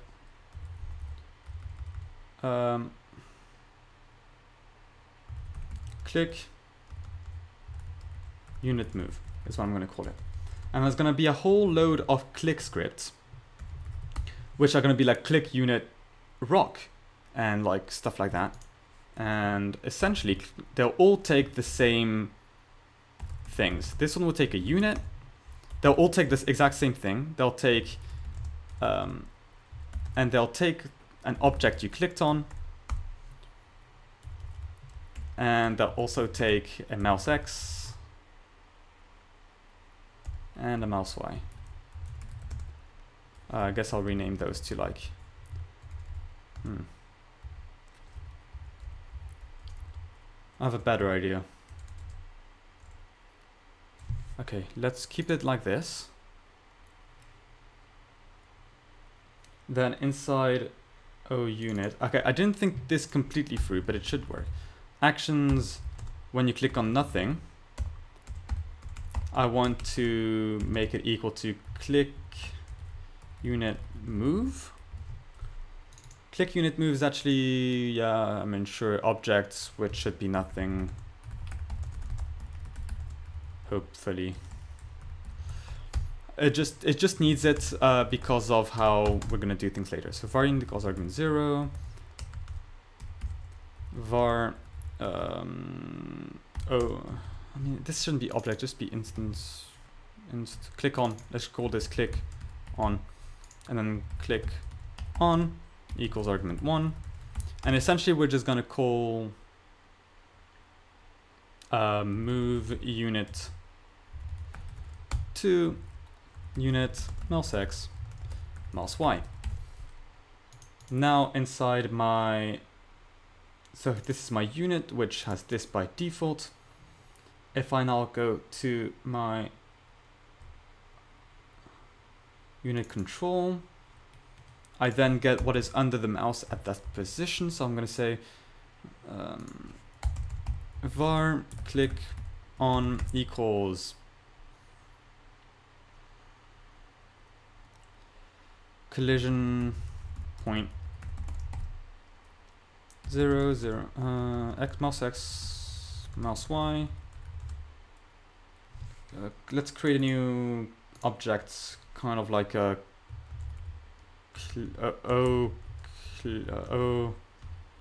let's call it clickable. It's not super great. Targetable, I guess, would be better. Let's rename that to targetable. Actually, we don't need to. No, we don't need to, because now that I think about it, we have what we already have a map set up, so we don't need to do that. So where was my control? I think you're slowly catching the drift of what I'm trying to do. So this will be all. Can I do all? I think I can do all. Precision false, not me true. It doesn't really matter. And down here, I'm going to actually call script if. Actually, good point. Does that return no one? I hope it does. It returns no one. Perfect. Perfect. Perfect. Perfect.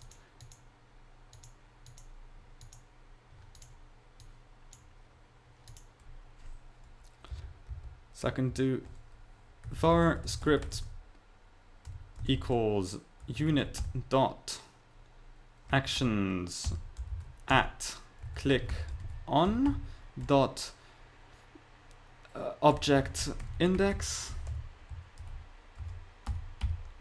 and then I can do if script is not equal to undefined,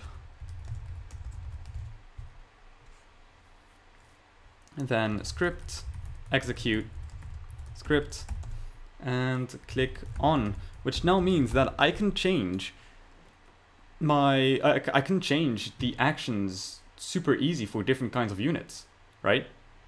So, you know, like a normal unit cannot go attack, so I won't give it anything, if that makes any sense. I think you guys catch the drift. Or like, you know, an attacking unit cannot go collect rock and so on. And I can even now upgrade units. For instance, I could have a normal unit, and, you know, if I want to upgrade it so that it can go attack people, I just have to say, you know, your script upon clicking an enemy is, you know, go attack that enemy. Or like, yeah, a healer could have, you know, maybe you want to, you know, a healer would instead go heal an enemy. Like if you play Age of Empires 2, you know, you have your monk. Your monk doesn't attack the enemy. No, he goes like healing them and so on. Now this is when inline scripts would be nice, because I don't want to have to create a million different scripts. So when inline scripts are a thing, inside my collector object, for instance, or inside my priest object, I could directly program inside the object the script which goes heals different things and so things like that. So I don't have to go do too many things. Let's just check that my code runs for now, and then we can do a bit of a thing. I'll show how a normal unit will not be able to go collect rock, but a collector would be. And this can be like, you know, infinitely expanded, you know, without adding much code. So these cannot move anymore. Damn. Unknown object of, oh yes, of course, if I didn't click on anything, it's not gonna work. Let's go back to my unit control. Right, so I've had a similar idea for like, I don't know, a couple of hours now before I started the stream. I want to do something similar to this. I'm pretty close. So I can do, yeah, the problem is that this could be no one. At which point I want to say, ooh, ternary operators can come in. I'm so happy. So I can say click on question mark, click on if dot object index or no one. Boom! Check this out, an actual use of a ternary operator. So if you did click on something, get its object index. If not, just use no one. Oh, ternary operators are great. I can't believe I didn't know they existed. It's such a great thing. And it doesn't work. How great is that? Whoa. Why is that?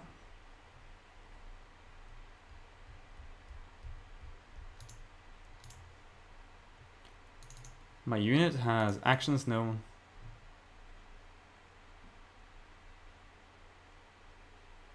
You will want to encapsulate that or the compiler will fail. Well, the compiler doesn't fail. By encapsulate, do you mean like, you know, do you mean that? No, the compiler didn't fail. I'm gonna have to debug some things. I'm gonna say show debug message. Click on. And down here I'll do show debug message script get name script.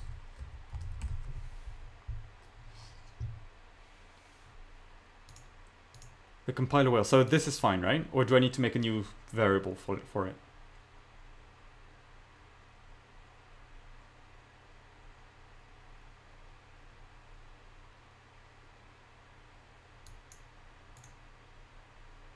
Click unit move, yeah, it does call click unit move. So click unit move calls move unit 2, and move unit 2 should be working. I don't understand. Yeah, okay, cool, yeah, putting it in brackets should work, fine. So for some reason,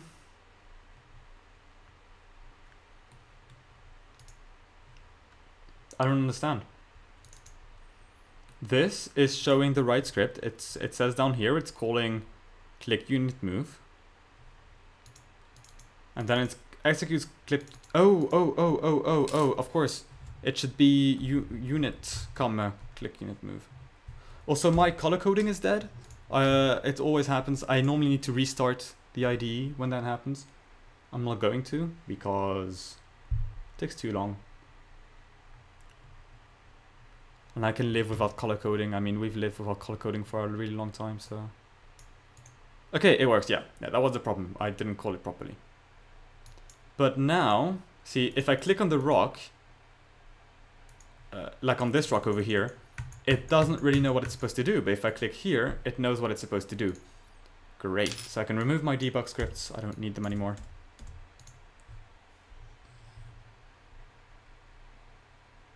Yeah, I do call if it doesn't exist no one at some point. TMC Ickard, I'm actually surprised to see you on here. I don't think I've seen you on one of my streams before, so hello to you. If it just exists no one. I mean, I have it like in inside my click unit move, I think. No, move unit 2. I don't know. It's all like quite polymorphic, so. So what I want to do now is actually create a collector object, which is already inheriting from the thing. But now I can say actions upon clicking on O rock, question mark, O rock, will be equal to, and I need to create a little script. Again, inline scripts would fix that, but create scripts. And here I'll do click unit collect. Collect has 2 L's, right? I think so. I'll quickly write this here. Click unit collect. Again, I cannot wait for inline scripts. It's now my collector, and now, yeah, so now click unit collect can actually do things. Now this is when I need to use my kind of combined actions things. And hello to Angaro, who says hello to everyone in the chat. So yeah, I need a kind of more combined action things. So I have my I already have a moving action and a collect action. So what I'll do now is actually, does my collect action actually do much? No, it just destroys the resource, but it doesn't actually do too much. So I actually need to go inside my room. Wait for my room to open. Place in, what do they call it? resources. Actually name it resources because so much better that way. resources. Save it. Go back inside my resource here and say resources dot, what do they call it? Rock plus equals plus. Let's just say plus. Now I know here I did resource dot amount, and like we don't know, the resource could right now be a rock or otherwise. I'll have to find a way to identify what resource we're supposed to change. I think I'll do that by separating each resource into its own variable, into its own instance. And I could name it. I could do oh yeah. I'll do that later though. I can have each resource be it's like have an O resource and then have a I resource rock, I resource, and so on, each with their amounts. And that way my rock objects can reference the I resource rock object, and that's the one we're supposed to modify. That way our collection scripts can work on whatever resource we want. Now again, yeah, I think I'll make this stream really long. I'll make it like a 4-hour stream because this is much more complicated than I remember it being. Well, it's not complicated, it's just there's so many parts to an RTS, like even a simple one like this. Alright, so we have our O unit collect, but what we really need is a new action. I'll create here so it's already in there. Call it O move collect action. And what we'll do is we'll first move our, yeah, it'll have two things. It'll have an action of its own, and it will have, of course, the target, and it will have the rerouse. Did I spell something dumbly?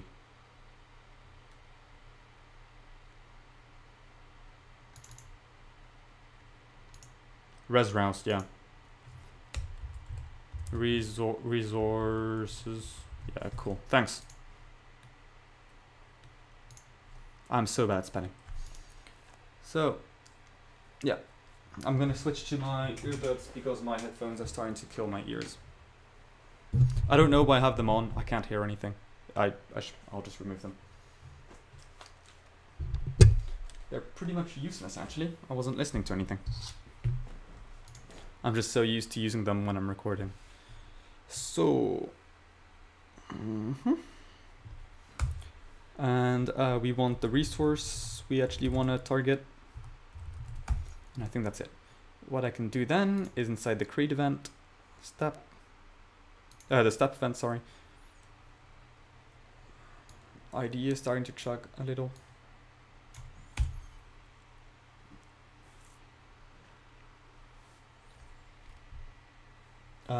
All right. Oh. Yeah, I'll move this over. Okay, cool.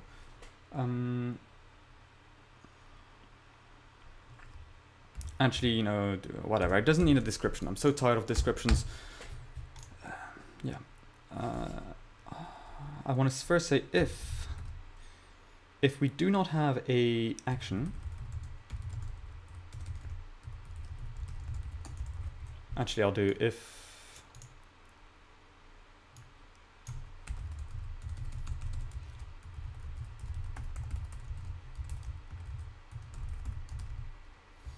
I know, I feel like I can't hear the chat, but I could never hear the chat. It's a very strange feeling. A very unjustified feeling. If instance exists action, then we want to actually say if point distance. I'm again going to use magic numbers because this is a prototype, not a proper thing. I'm just testing ideas. If point distance between, actually, you know what? Let's do something. Right here, let's say range, or like this is like its interaction range, and I'm going to give its interaction range of 20 pixels, which means I can go back inside my movements, my move action. No, it's okay. I'm getting rid. Don't worry, Himoto. I'm getting rid of all of this horribleness. Target dot range, which is again its interacting range, which means move action collect. If point distance. Did I call it target? I can't remember. Add open event create. I call it target. Yes, target is the really actor we're dealing with. I should really change that to actor. But yeah. Oh, it's right here. Yeah. If point distance target dot x target dot y resource dot x resource dot y is smaller than target dot range. We're going to do some stuff. I should not forget to first say if target dot if non-instance exists target, we have to destroy this action.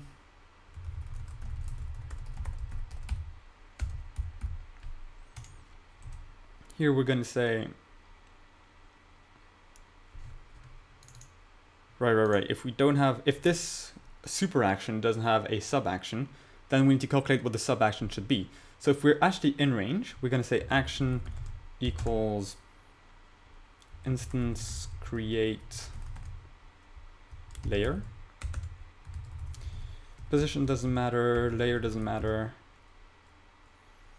O collect action. We can say action dot resource. Is that what I called it? Boop boop boop. Yeah, I think so. Well, first let's set a target equals to target, and action dot resource. Actually, I really cannot wait for like some form of constructor or something. It'll be so much easier. Equals resource. Else, if we're too far away, we're actually going to start moving towards that object. I'm going to say action equals instance create layer 0 layer O move action. Again, action dot target equals target, and action dot resource equals resource.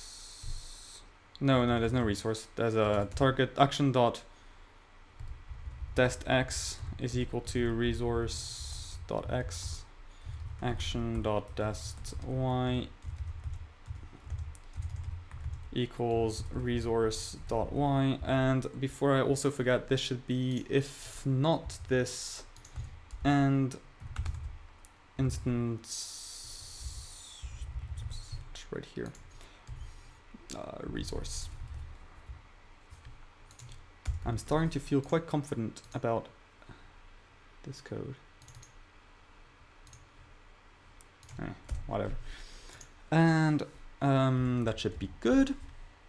Now remember, this action is going to destroy itself when it's done. Then this will fire, but hopefully it'll be close enough so this action will be created. Now one thing we need to add is actually a add open event destroy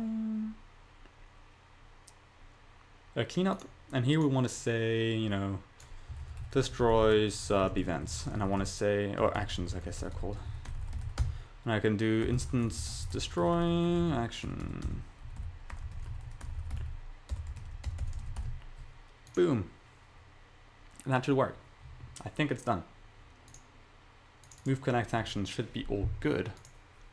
So then I can go to click unit collect, and what I really want to do is say, well, first of all, we need to remember that this is the signature we're going to be using.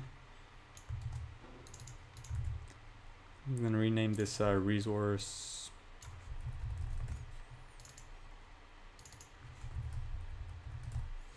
And I can do unit.action equals instance create layer 0 0 layer move collect action, and then unit.action.target. Look at this amazingness right here. That's, you know what, let's just do var action and then action.target equals unit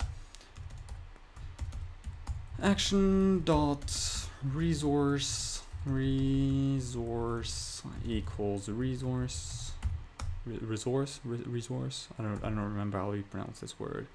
And then I can do unit.action equals action, and it should all be good to go, I think.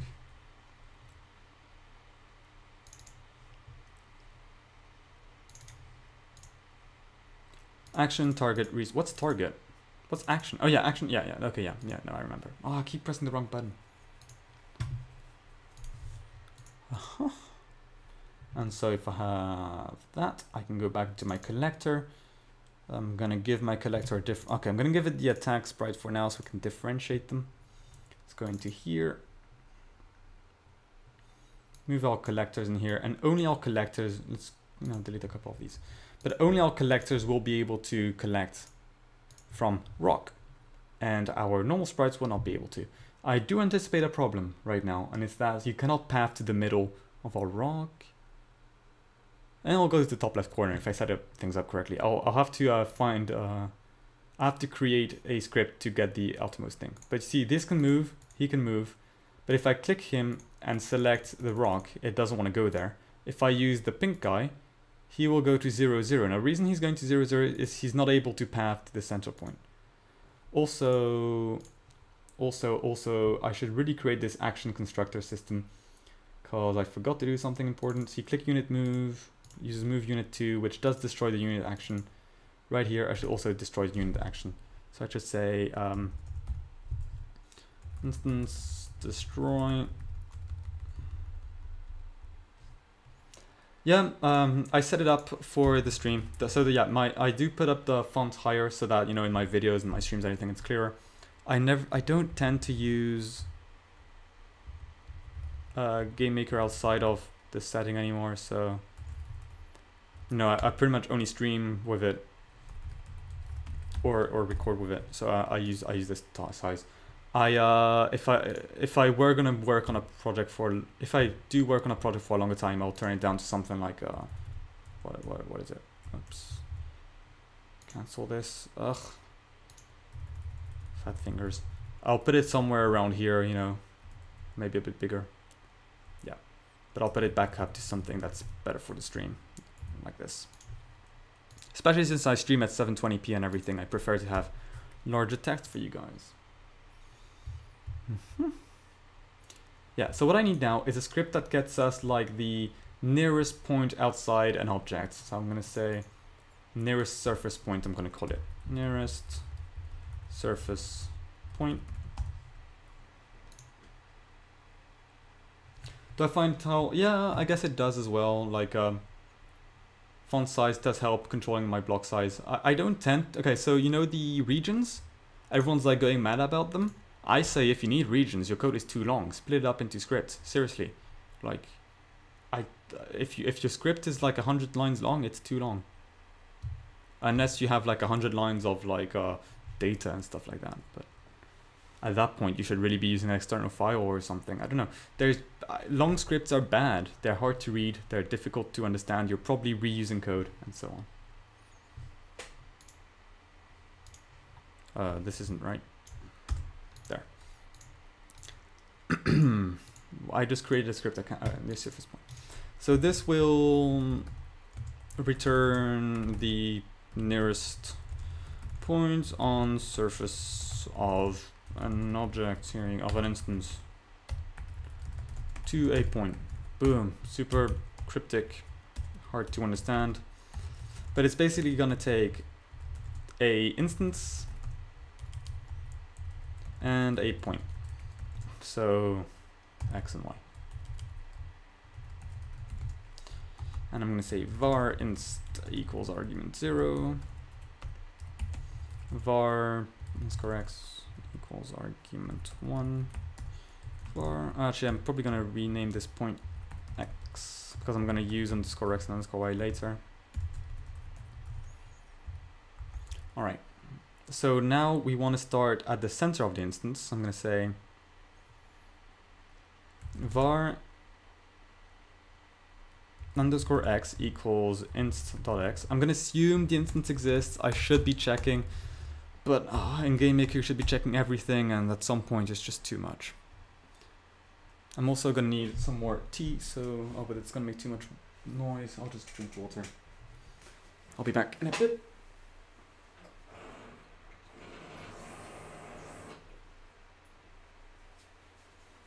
Yep, that didn't take too long.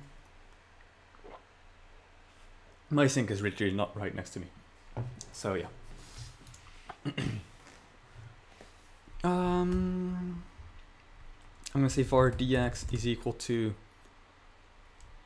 what would it be if I'm at 0.1010 and the center is at 0.55. I should do 1010 minus 55. So I need to do point x minus underscore x dy equals point y minus underscore y. I should normalize this, so I'm going to do, how do I normalize? Oh yeah, var dl equals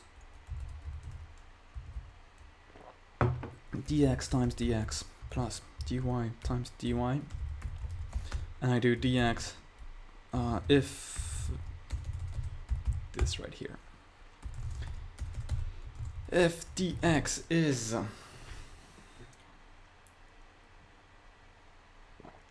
not equal to 0 and dy is not equal to 0, then we can normalize. Never make that mistake trying to normalize when it's already 0. So I can do dx divided equals to dl, dy divided equals to dl as well, and then here I'll say else, return, it's gonna need a point, so I'm gonna have to do arrays. Thank God for literals. Well, thank Yo-Yo Games, I guess. And over here we want to do something smart. We want to slowly move outside 1 pixel by 1 pixel. It's not gonna be the most efficient thing, but hey.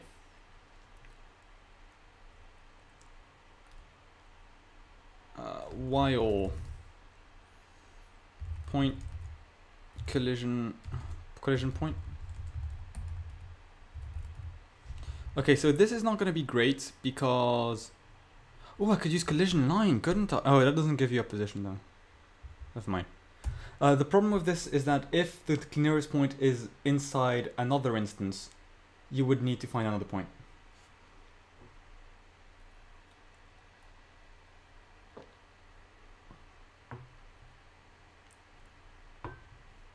Yeah, I really still don't agree with a huge switch statement, for example. If you're using a huge switch statement, you should probably think about using, something else, like, an array of scripts or something. Like, seriously, or data-driven. If you have a huge switch statement, go data-driven instead, or if each of your different switch cases do something different, use more scripts inside these. It's just not considered neat code, and it's not just about it being considered neat code or not. It's you're gonna get problems with huge switch statements. It's because it's really long. It's difficult to find what you're looking for, and regions is just a way to make your problem exist. When really you should find another way. You should fix the actual code, not try to pack it, if that makes any sense. So if at underscore x underscore y with inst not precise, false, not me, it doesn't matter. Actually, it does matter. Yeah, it does matter. It has to be false, just in case you're calling it from within that same instance. Then we want to do underscore x plus equals dx, underscore y plus equals dy, and then return underscore x underscore y.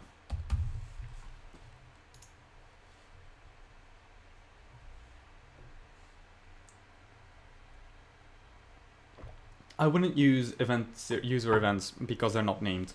You're much better off using scripts. And yeah. Yeah, in that case, yeah, it is. I understand that the macros are here, like the folding is done for lazies. What I don't like is the fact that they're using the, you know, this thing, this you know, syntax, hashtags, the pound sign region. It really shouldn't be using that because, you know, if this means a preprocessor command, it's why we have that, you know, macro.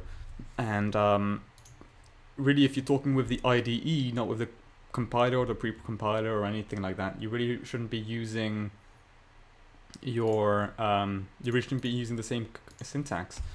They would have been much better off to use, you know, the triple slash. Triple slash already means talk to the IDE. It's what we have over here. Triple slash means talk to the IDE, right? I mean, it's what we had before when we had triple slash, the script name, and then something, right? If they just did triple slash region, I would be, you know, less annoyed by it, because that's the syntax we've always used to talk with the IDE, and now they changed it. Like the game maker is all over the place with that. I mean, we have GML pragma, we have hashtag, and then we also have hashtag for other things. It's all over the place. It's annoying. And you know, Game Maker 2 was their like chance to get their shit together, and GML was still all over, but it's even more all over the place. Sometimes it returns no one, sometimes it returns undefined, sometimes it returns -1. It's sometimes it's script add, sometimes it's like it's annoying. Like I just remember today that it's path add, whilst lots of other resources use create. Why don't we have path create instead of path add? You know, they had the importing system. They could easily have added the compatibility scripts to be path add being the same as path create. It just seems like a lot of laziness as well from Yo's part.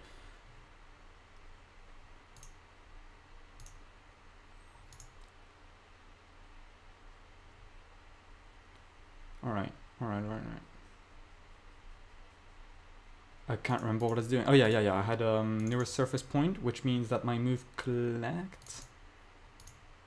Click unit collect. Right. Move action collect step. I'm gonna have to clean up all of this. Let me just close all of this. I don't need it anymore. Doop.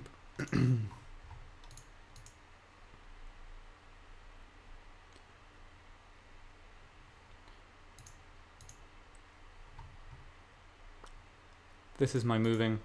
So what I want to say is var underscore tx, which is like 2x. Why am I using underscores? I don't need to right here. No, I should do var 2 equals nearest surface point.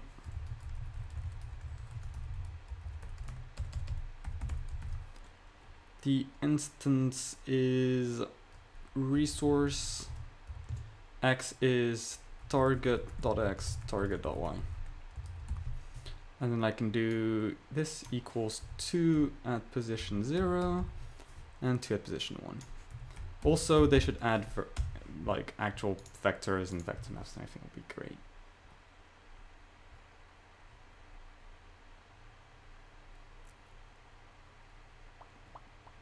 This should fix the issue, I think. Hopefully. So if I select you, no. Why isn't it working? Oh, I'm left clicking. I should be right clicking. Okay, so it still doesn't know how to get there for some reason.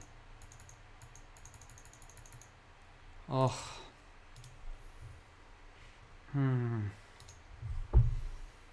Nearest surface point. Is it not working? As long as there's a collision.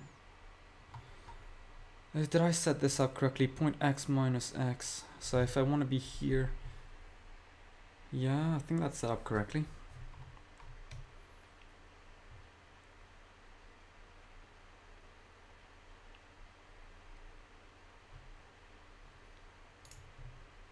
Why is this not working? Ooh. Yeah, I don't see why. Let me try something. Let me quickly go back into rock, make it not be a wall. Wouldn't it be faster to use general collision like a circle square? Well, it's using... I could move outside the grid. Oh. Okay, so no, because I'm actually I'm not using precise collision checking, so it should be fine. But I just remembered that there is a pathfinding grid, right? Oh, I think I know one of the issues. First of all, my rock. Yeah. No, there is a pathfinding grid already, and I can use that pathfinding grid to be faster. So I'm gonna, instead of nearest surface point, I'm gonna rename that to nearest free point. Boom. Okay, whatever. And I'm going to use, I'm going to essentially here do while MP grid get cell at position, so it's iWorld dot grid MP grid height and width. Okay, so I'm gonna have to cheat a little. Oh wait, no, I have div iWorld dot cell width. Yes. Okay, let's do this. Var cx equals this. Oh, but that's gonna be annoying.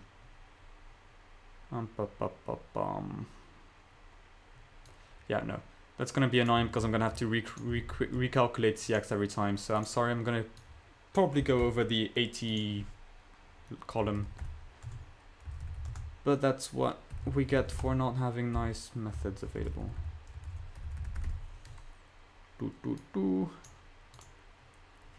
And I'm going to multiply dx by, you know, iWorld dot cell width and dy times equals iWorld dot cell height.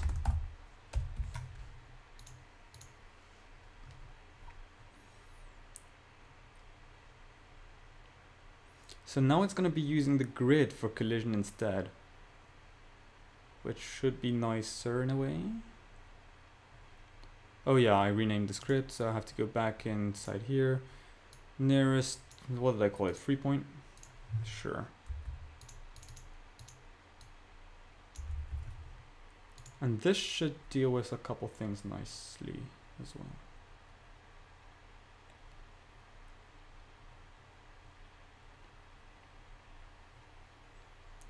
Wait for it to do its maths. Okay, so if I select you and tell you to go here. What? Why? Why? Okay, so right, go right here. No. Why is this?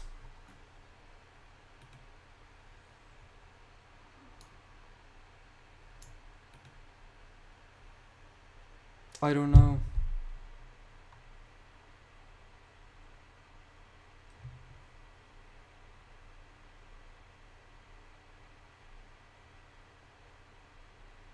Ah, if it has been occupied, it will return -1. That's a dumb thing to do. Why is it -1? Oh no, that's not gonna work. Okay, so it's -1 if it's occupied, which means I need to check if it's equal to -1 because it's 0 if it's not occupied. Who is the genius who came up with that idiotic system? It's not even true or false. It's like 0 and -1. They're both false. Ugh. GML is really all over the place. Really needs to get fixed.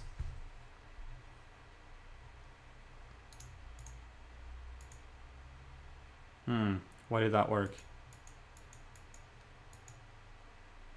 Why is it kind of working? Well, it seems to be working now. Great. And then if I select you and I try to get, okay, cool. Cool. It seems to be working. I don't know. There was a small thing not working for a second, but yeah. So what I'm going to do here is quickly add a Drawer Gui, and I'm just going to drawer resources. Whatever, and I'm going to write draw text at 0, 0, and I'm going to write rock plus string rock. And that should do just fine. And we'll be able to see it should increase as we, you know, go towards it. The stream has been 2 hours and 30 minutes. Yeah, I think I'll make this. I said maybe a 3 or 4 hour stream. I think I'll stick to 3 hours just. All right. So for some okay, see, we had the problem again where it's going to 0, 0, but now it's going back. Okay, so it's acting a bit weird. Also, this guy never seemed to trigger his other... Ah, you know what it is? When I went into my collection action thing, I said if distance to the resource.x and so on. I'm gonna do distance to object, is it? If distance... Can I not do like distance to object, but like between a point and an object?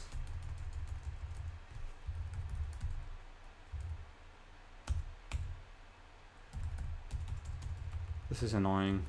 Why can't I check between a point and an object?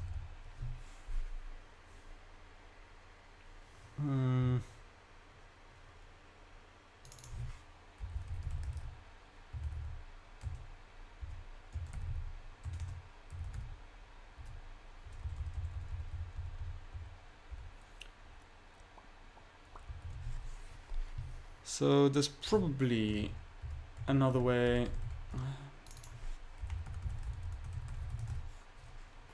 to do this, and it's instead of using resource.x and resource.y, yeah, what I'll do is inside move collect action create, I'll say var2x equals, well, actually I'll just say var2, I'll essentially copy this code right here.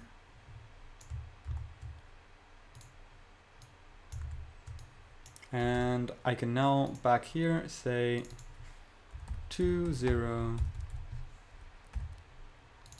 and 2, 1. Let's run this. Yeah, so now that I got a couple more people watching, if you've seen my latest video, what do you guys think of the new format? Because it is quite a bit different, both in the final result and in the way it takes to make it. Ooh. Ah, of course, I cannot, I can't call this here if I don't know what target is or what resource is. So I'll go here and say this here, and I'll use it twice, it's okay. No, I can just do it here, and I can remove this from here. That should do, as long as the point stays the same. So yeah, what did you think about it? I've got a couple people saying it was too fast, which is very much possible. Alright, so see now the rock is going up here, and I can go tell it to go here, and the rock should be going twice as... Okay, still going, and then if I stop, it stops going. See, even... Okay, so this is pretty cool. Because we have actions, and they have sub-actions, if I click here, and then click it to go away, it'll make the main action, which is move collect action, to destroy, and move collect action will kind of ripple it through its sub-action, which means it stops collecting. And these cannot go here and collect. So what I can do now is maybe add builders or something. So Kumato is saying that he wasn't sure if I was talking about in VST, or at least how it improved on your previous concepts. What was my last video again? I can't actually remember for some reason. That is bad. No, it was a grid align movement.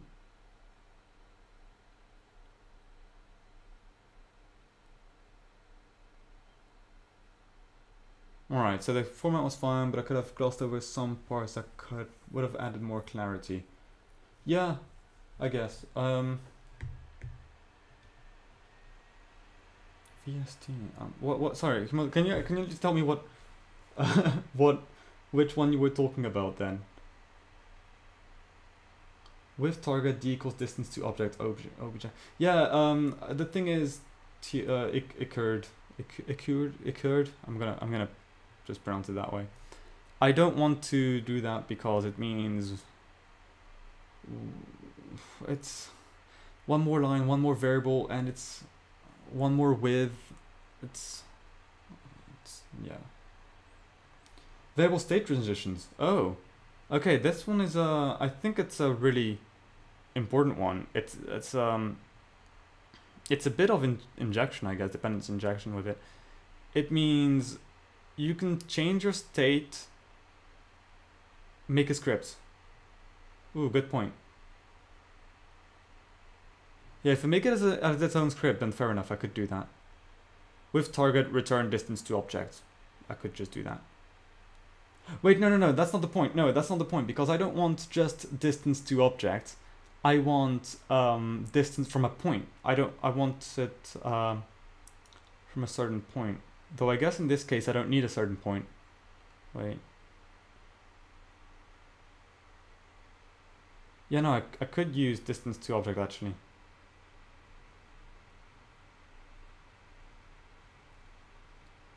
Yeah, let's do that. Let's do Queen script call object distance.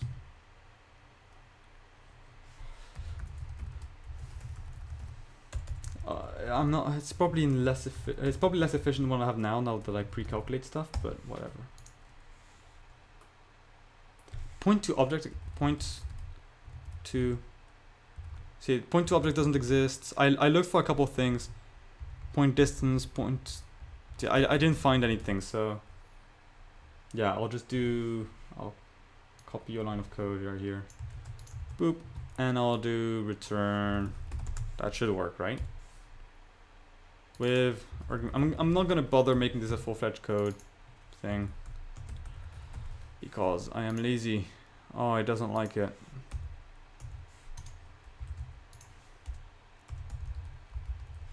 There we go. That should work, I think. So now inside here, I can say if. Oh, but yeah, no, yes, that's right. If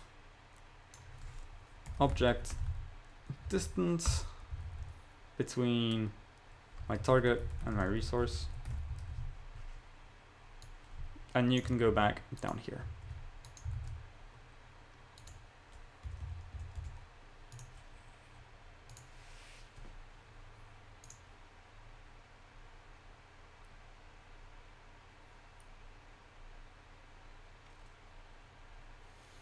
So yeah, the point of variable state transitions is that you can have so if you define the transitions inside your states, then one state can, like, if you have a different walking state for two different objects, then you need two two different, say, eating states. No, sorry. If you have two different walking states but the same eating state, then you'll need to find a way to tell the eating state what walking state to go to, and without variable state transitions, you basically have to create two eating states, and that's code duplication. So the variable state transitions, you can say, with this object, this is the walking state you want to use, and so on. So yeah, you can now collect resources. I mean, just to show the power of this system I created earlier, I'll create a temporary object. I'll just, duplicate this again. And I just want to demonstrate something. Why I spent time with, the whole polymorphic system thing. Right, I'm going to call that one S. So I'll rename this an SUnit collect collector, whatever, and rename that one sunit attack. And if I go here and actually, where's my workspace? Where's my collector object? So say I create a new object, right? A new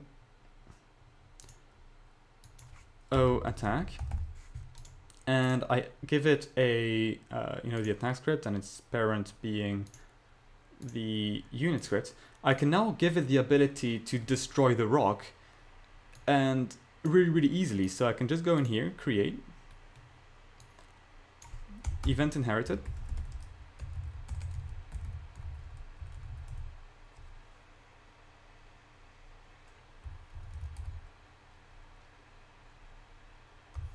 and I'll create a quick, I'll need actions and stuff. No, what I can do, wait, no, I'll need actions. I'll do an action called move and destroy.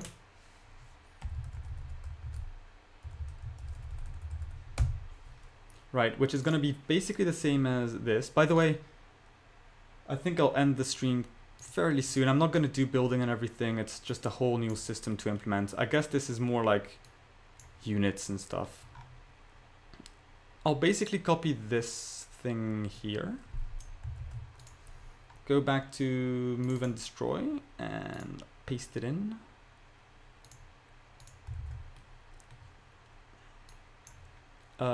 Make sure to go into create event and do action equals no one, target equals no one, and resource equals no one. Save this.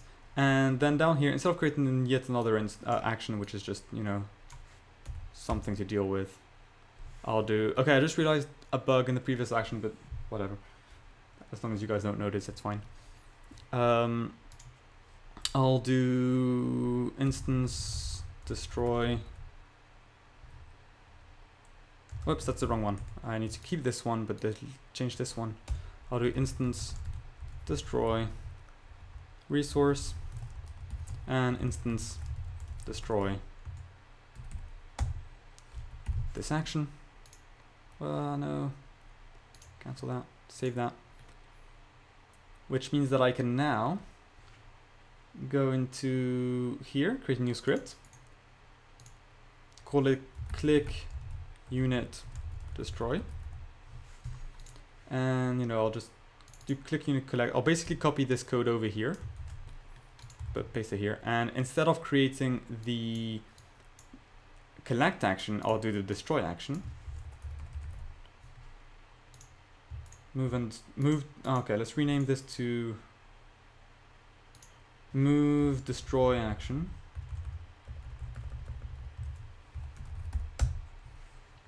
And just to show this off, now all I have to do, but okay, it was a couple lines of code already. But I can do actions on resource, rock equals click unit destroy. And now if I run this, you'll see something pretty cool. Oh wait, no, that won't. First, right, I have to actually add the unit to the room. Boop, boop. Save that, run. So yeah, I think this is when it gets pretty cool, because all different units are all based on the same object, but they do different things based on different things you tell them to interact with. And so our resource collector guy will go and collect our resource. Our normal guy doesn't know what to do, but our destroy guy should go there and destroy whatever you click on. Well, only if it's resource, right? If you click on normal stuff, he does normal things. Now what's great is that this is really easy to keep using. I can go back into my destroy guy and I can say actions upon, O unit. When you click on a unit, right? I want to do click unit destroy. So now I can destroy units with the guy.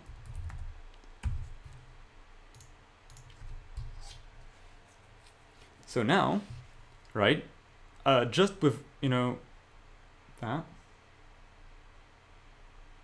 as soon as it keeps running some more, here you go, I can now still go destroy my rocks, but I can also go ahead and destroy my units. Maybe.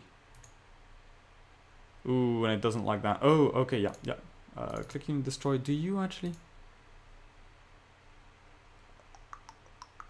Why did he go twice as fast? I thought I deleted the action. Oh yeah. Move action destroy. Don't forget to go inside the cleanup and do instance destroy action. Don't forget to do that. For some reason he didn't like destroying the unit.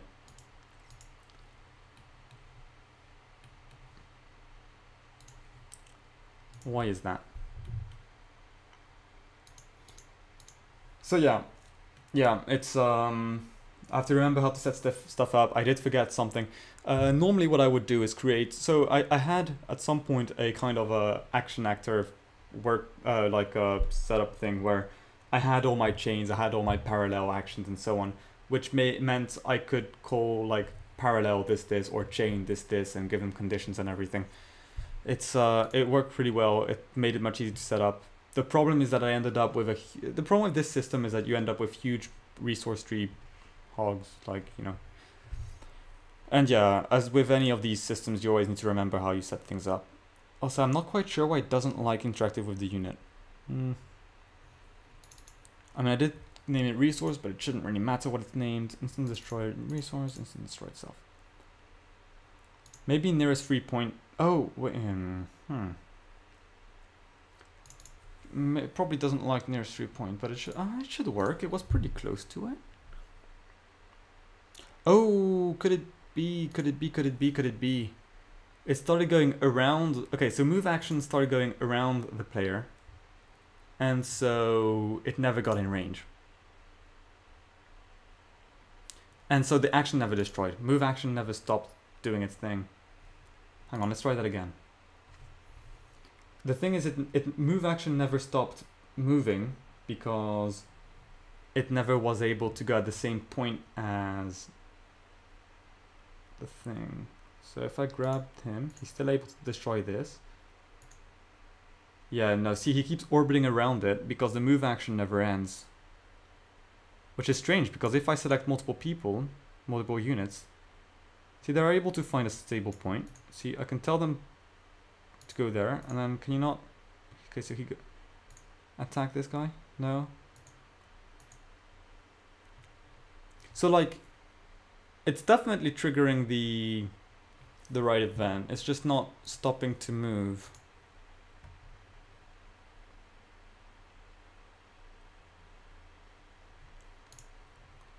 What, the nearest free point? Or the one that this one returns? Yeah, I'll do that. I'll do var d equals that. And I'll do system, no, not system, what is it? Show debug message. D. Ooh, by the way, if any of you are on Twitter and are interested in GameMaker tutorials, I made a bot that will retweet GameMaker tutorials. So, you know, anything that has hashtag GameMaker and hashtag tutorial, I'm about to update it so it also does GameMaker Studio 2 and so on. So yeah, I recommend you guys go check that out. Okay, so yeah, no, that's not the issue. The issue is not this one here. The issue is that the move action isn't ending, because move action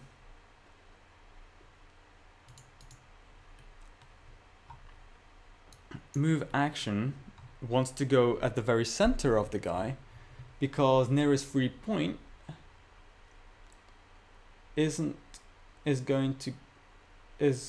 only works with solid objects, and units are not solid. So I'm going to change that to something else. I'm going to do if MP grid cell and so on. So I'm going to do var like GC for grid collision equals MP grid cell and so on. Equals -1, whatever. And then I'll do var UC, unit collision, equals, or like instance collision, collision point at _x _y. What's the object I'm looking for? Inst, is it inst? Yeah, it's inst. precision. Actually, I could probably remove that altogether. I could do that. I could do that.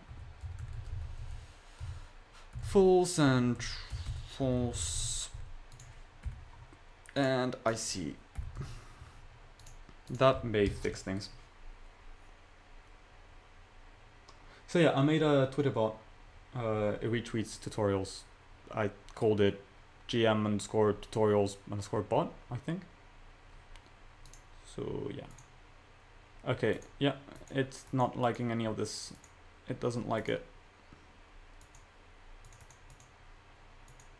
Ooh, it's dying. I killed it. I killed the game. Okay, so what's going on?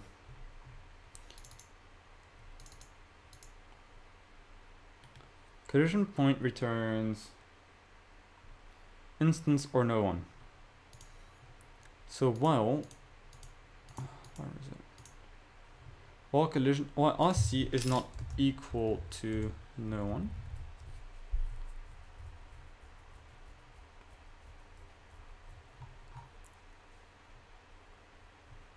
Why isn't that working? Am I not giving the right instances or something? I'm giving the resource target X, what's target X, target Y? Yeah, no, that's right. Why isn't this working?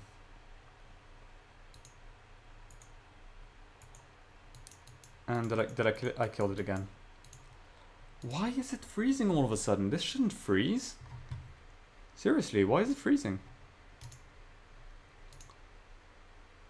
Oh, I'm such an idiot. Yeah, of course. Should probably update. You know what? Just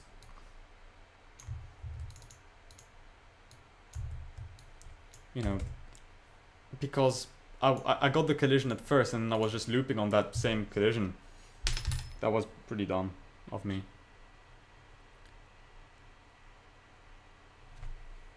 Also, I set up a weird setup for the webcam. I'm not sure it's very stable. Alright, so it can still move to the right point. It doesn't like it.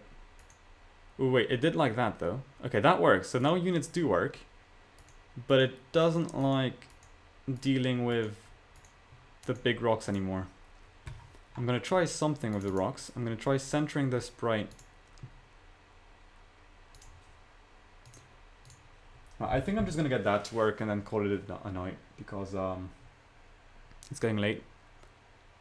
I didn't properly have dinner yet. And yeah. So this should still work, and this is working. Okay, yeah. So I just didn't center the sprite, so I probably got confused with the whole collision thing. They can still only move. They go and collect resources. You know, they won't do anything if I click on here. So yeah. You know, then they can go ahead and... Okay, so they won't... Oh, there's a parenting issue.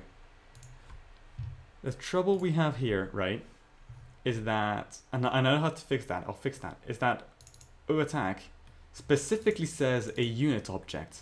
Now, a collector object is a unit object, but when I do the check inside OControl right pressed, I check for that unit specifically. So what I'll do instead is do a really fancy loop, which is going to recursively check parents. And yeah, it's going to be very nice. Well, I'm not sure. It's not going to be recursive, but you know, I think you understand what I mean. So if script, so I'm going to say,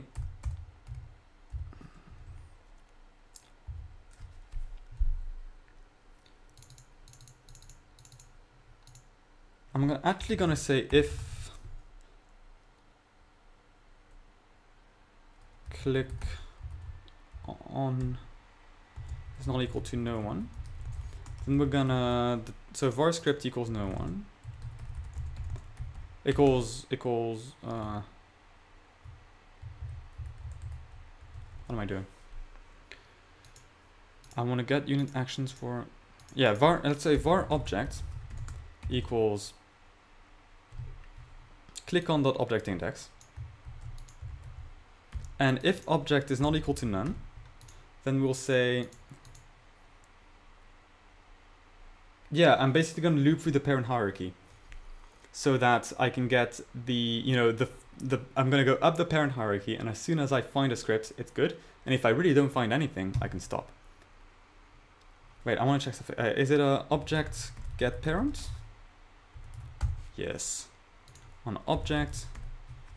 Wait, so first I need to check if there is a script. So while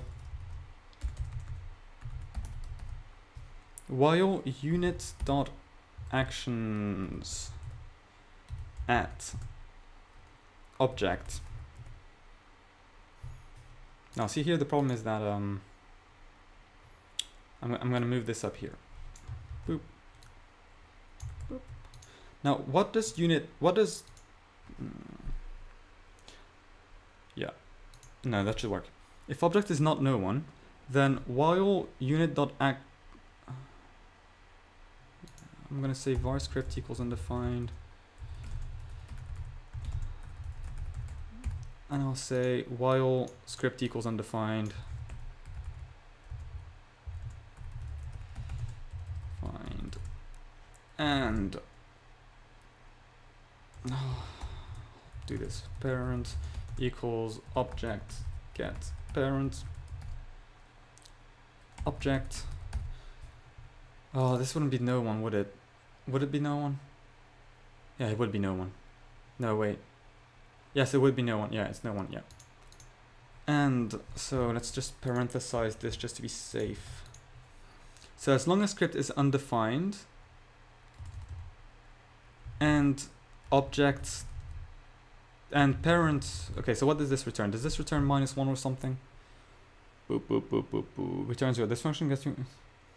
Or else returns -100. Again. Okay, but to show that the object has no parent assigned to it, or if the object being checked does not exist. Why -100? What are these random... Seriously, -100? And parent is not equal to -100.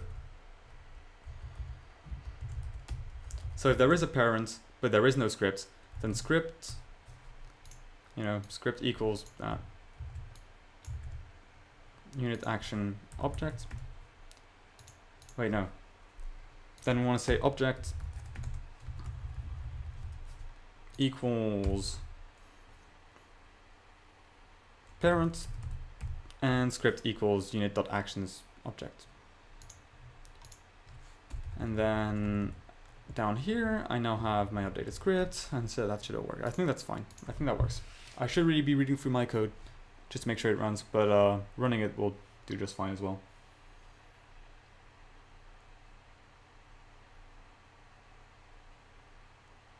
Yeah, a child could also be a parent. So it's going to go up the hierarchy until it finds a script. And if it doesn't find a script, then it just says it didn't find a user. So this should still work. Oh, this isn't working. Oh no. Oh, I broke the game. It just froze. All right. So object clicked on. If clicked on exists, then it's object index. Otherwise, it's no one. Fair. Script equals undefined. If object is not equal to no one, turn that lookup into a script. Which one? Also, for now, I'm oh, I could do it recursively. I could do it recursively. The thing about scripts, I want to, as much as possible, make scripts not depend on being called by an object. But wait, first I need to figure that one out. Wait.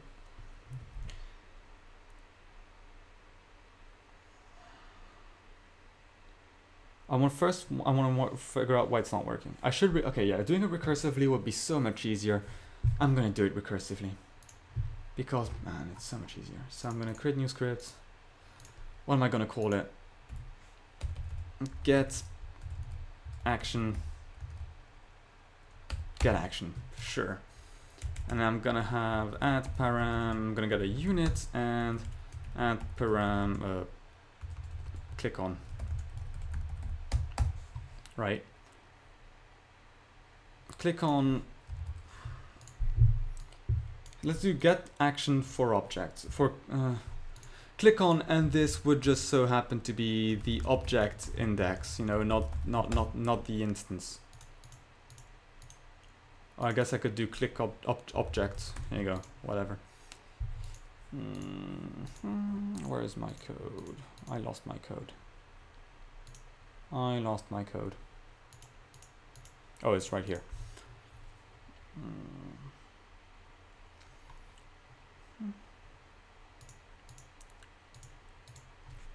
So I first want to do, so var unit equals argument 0, var object equals argument 1,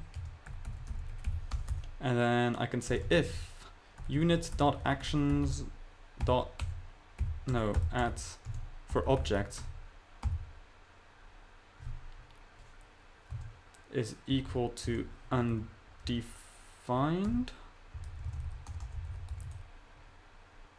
then if object if, let's do things here, let's do if parent var parent equals object get parent for object, then I will do if parent is not equal to -100, which is what happens when the script fails, then I want to basically return get action for unit, but with the parent. And this is some nice bit of recursive code. I love it. Otherwise, return undefined. No script exists. And if it's not equal to undefined, all right, so here I can say var action equals this. Oops. If action equals undefined, and then return action. There we go. Nice recursive script.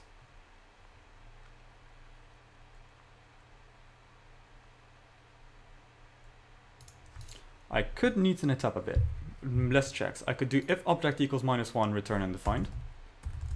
If object equals -100, if not object. If object doesn't exist, objects are always going to be positive. So I can do return undefined. And then here I can just say, if there isn't an action, then I can just do, I don't need to do a check here anymore. I know it's better to do a check before, but this makes code a bit clearer. Less nested ifs. Object can be 0. Oh, so it can. Yeah, never mind then. I'll leave it to what I had before. Yeah, object can be 0, well spotted. In fact, object here would be 0 since OUnit is my first object, so we would definitely have run into the bug. So I think that should be fine. If I go back here, I can now do script equals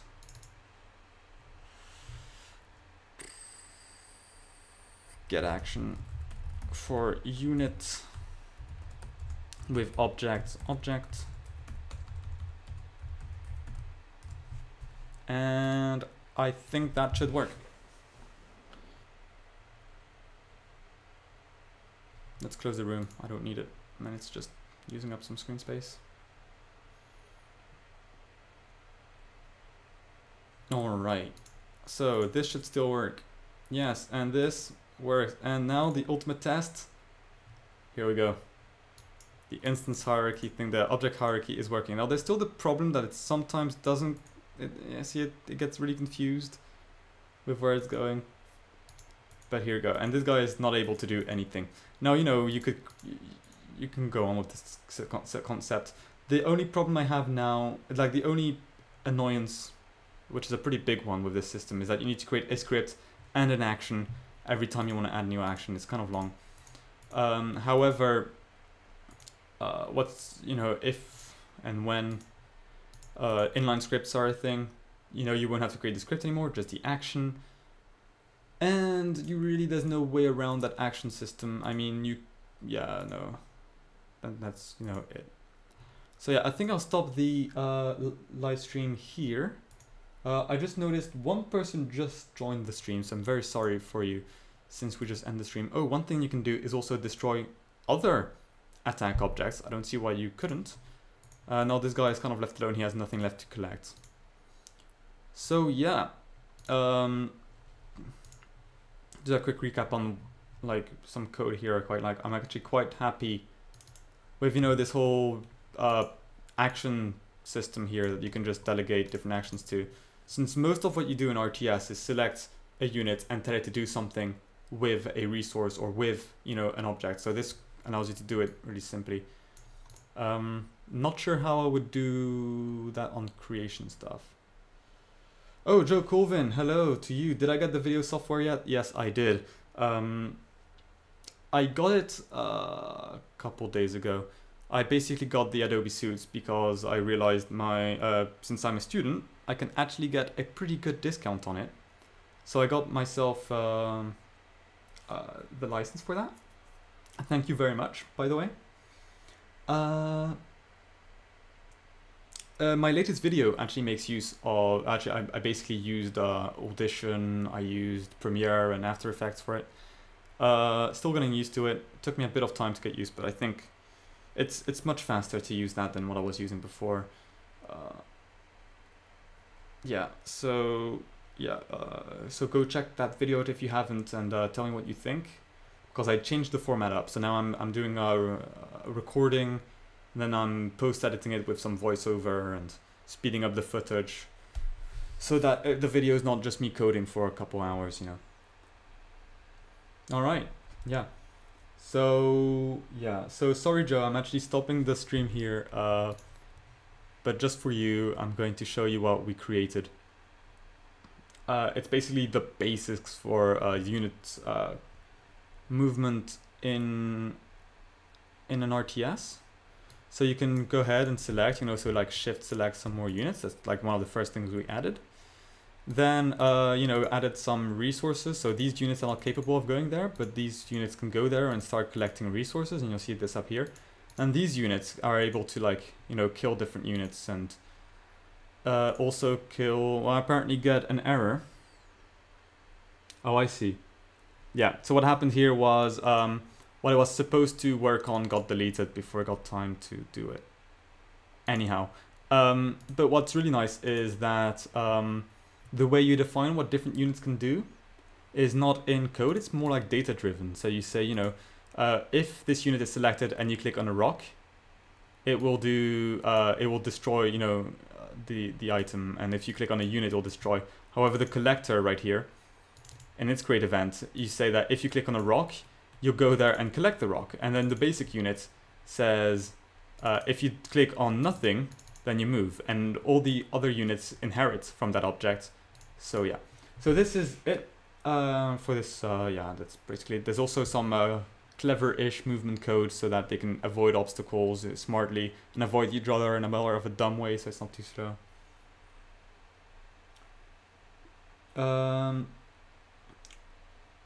TMC is saying I can use range finder from, I'm guessing he meant finder from GMWolf Scripts site for nearest free. Probably, yeah. I should really go on GMWolf Scripts more often. There's some really great stuff on there, especially for these kind of things. So yeah, I'm gonna stop here. It's getting late. It's also been 3 hours. So yeah, thank you all for tuning in. I hope you enjoy. I think next week I'll be streaming again Saturday instead of Friday. I think it's better anyways for all of us if I stream on Saturdays instead. Probably around the same time again. Next video for my tutorials, I think I'm gonna revisit my lighting system, because at the time I did it with a shader, my code was a bit meh, my explanation was bad. I want to redo it but using blend modes and so on, with better explanations, updated code and everything. So I think I'll be remaking that, or I'll make a smaller video. It depends on how much time I get, because I'm starting university again, and you know, lectures are picking up and everything. So I may make a shorter video on maybe talking about something I actually used in this video. What was it? I had the in the stream I had, what was it? I used something. It's a very small idea, like I can't remember what it was, But I used a very simple idea somewhere, and like I don't see it used often enough, so I wanted to talk about it. It's it would have been a really short video, so if I don't quite the time, I'll work on that instead. Yeah, I can't remember what it was. It was maybe in here. Yeah, I can't quite remember what it was that I had planned. So yeah, again, thanks for watching, and I'll see you guys next time. I'm gonna stop the stream now.